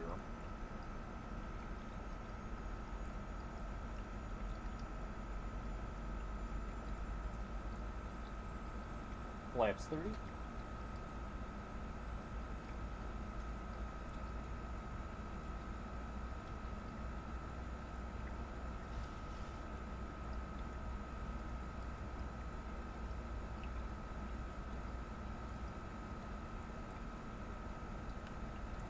Flaps full.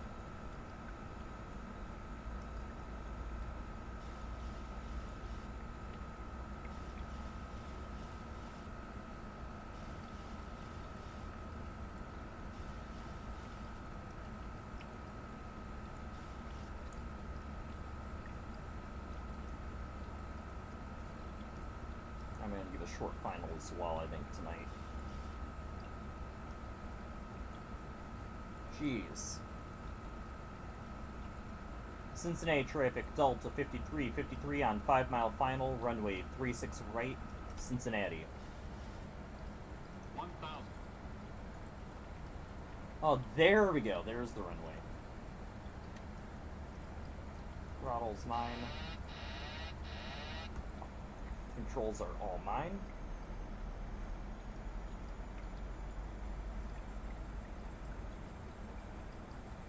A short final in a couple moments here.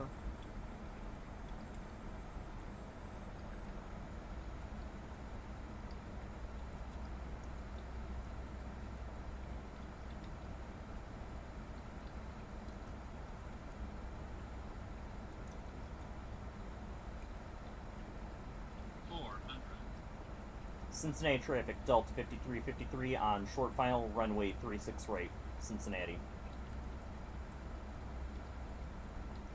300. Approaching minimums. Minimums.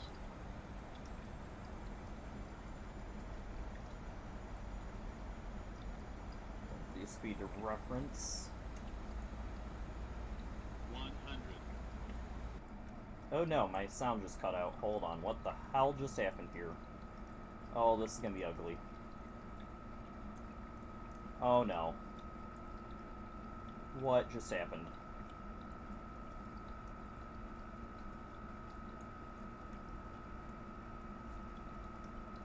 Okay, 50, 40, 30, 20. That stutter, and I got my sound back at least. Beautiful landing. 2 in reverse.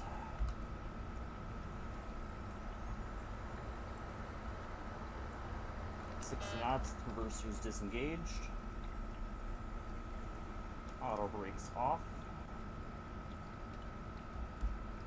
And we're going to look for the high speed off to the left.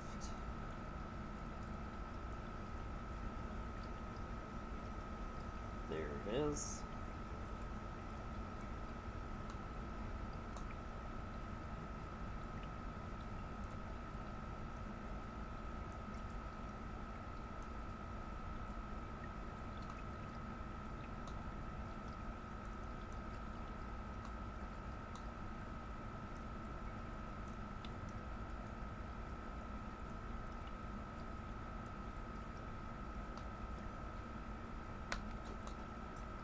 Cincinnati traffic, Delta 5353 is clear of runway 36 right, Cincinnati.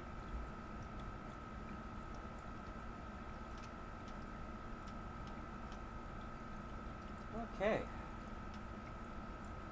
A little dicey as we had that wonderful stutter right on right before touchdown. That was fun.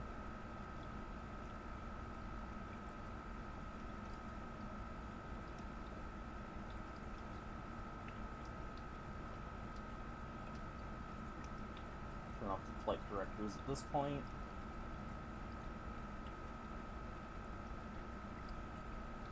I'm going to wait on our APU before beginning taxi. I did notate which gate we're going to. We're going to Bravo 19.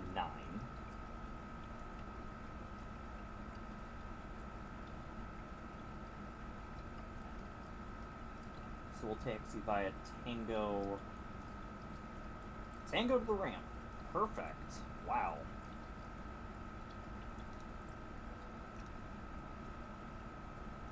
Generators are on. We are good for taxi.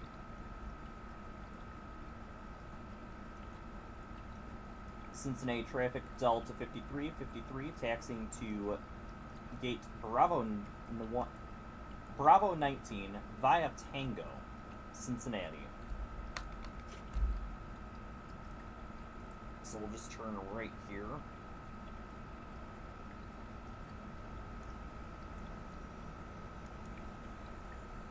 We'll actually turn off the weather radar and disable that. We don't need the range rings anymore at this point.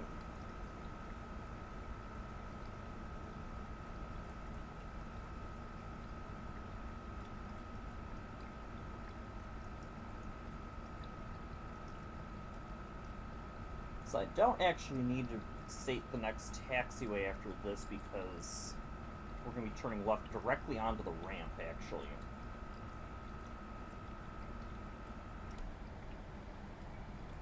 We're going to disregard Juliet, which is this left up here.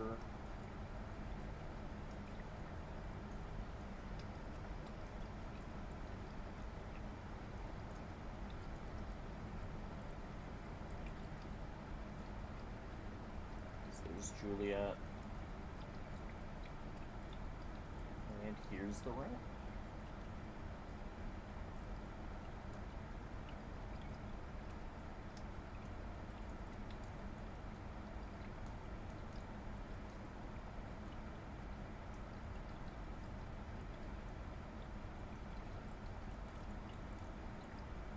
Now, will the gates actually tell us which one is which on them? It does not seem to.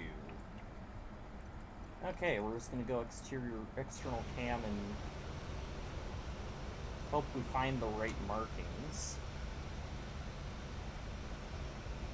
2, 3, 4, we're the fourth one in. So 1, 2. Of course, there's a vehicle right next to our gate.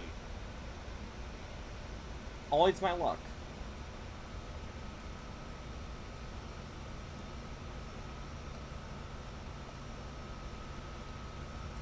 That also looks like a regional gate, but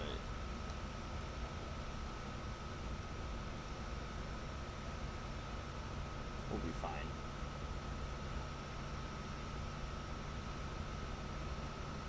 Not the best scenery. It's not the best scenery overall, but this is better than the default scenery, at least, which doesn't even have Which this might be like one of the few, like 3 gates at this entire concourse here that would exist in the default scenery.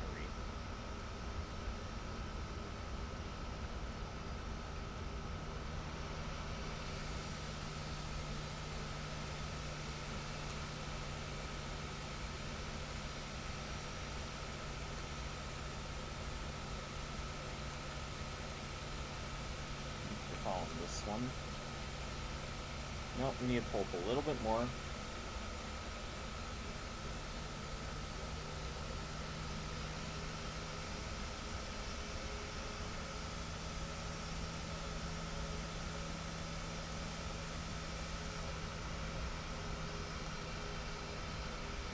Just a hair more.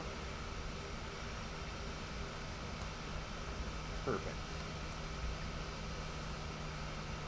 So we are on the ground, we are at the gate. At this point, we will go ahead and work on powering down. Left and right engines will come off at this time. We'll go ahead and set the chocks. Get ourselves a jetway, and ground power, we will turn transponder off at this time. Ground power is connected, so we'll turn that on. Tax lights will come off. We're not doing a turnaround at this time, so logos will come off. We're also going to be powering down completely, so anti-collision and strobe light come off. These can all come off. Packs will come off as well. Further up top, since we're doing complete shutdown, turn all these off like normal. And we are doing a full shutdown.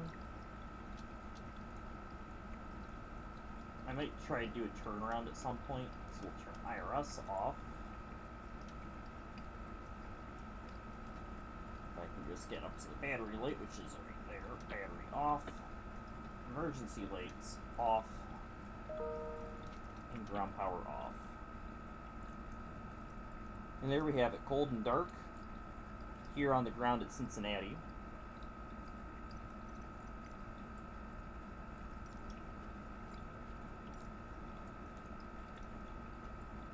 So there we go, we do have it. This plane now is here on the ground in Cincinnati. We will be flying this again next week here.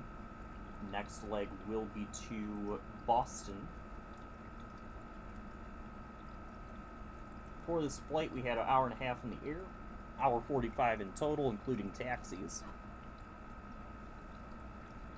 Well, that was a much better landing rate than I'm used to, even with that stutter. We had a landing rate of 281 feet per minute. Lately, I've not been having all that good when it comes to those landings, but that was a decent one.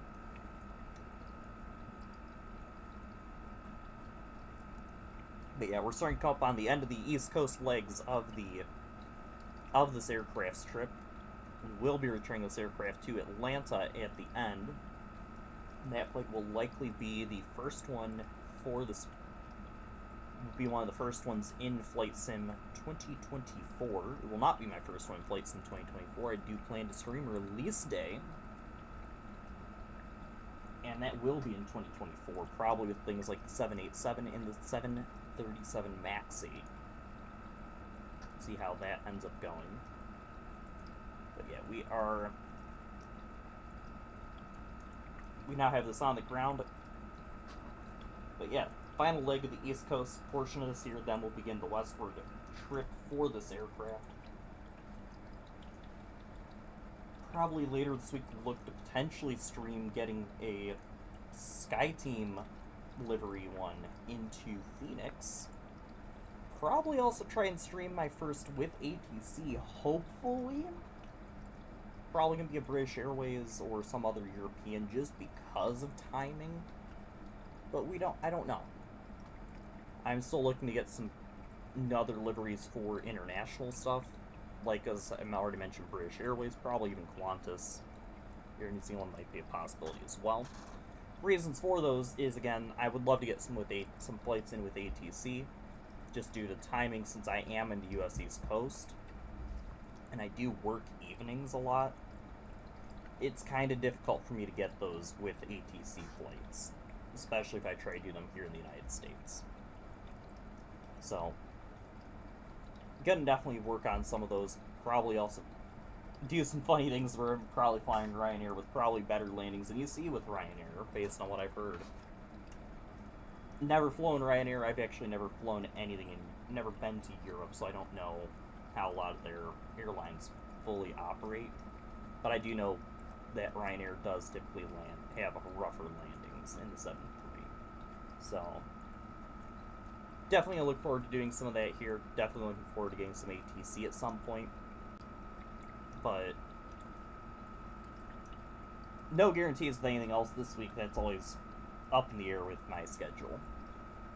So, hope you guys have enjoyed this flight here. We will be, definitely will be live streaming next week, 1 week from now, flying from this exact same airframe from Cincinnati to Boston. And again, this will be the one that we continue on Sundays, or well, Sunday into Monday. So hope everyone enjoyed this. Have a good rest of your evening for those who are watching live. And for those who are watching this on YouTube, have a I will see you guys next time. Farewell.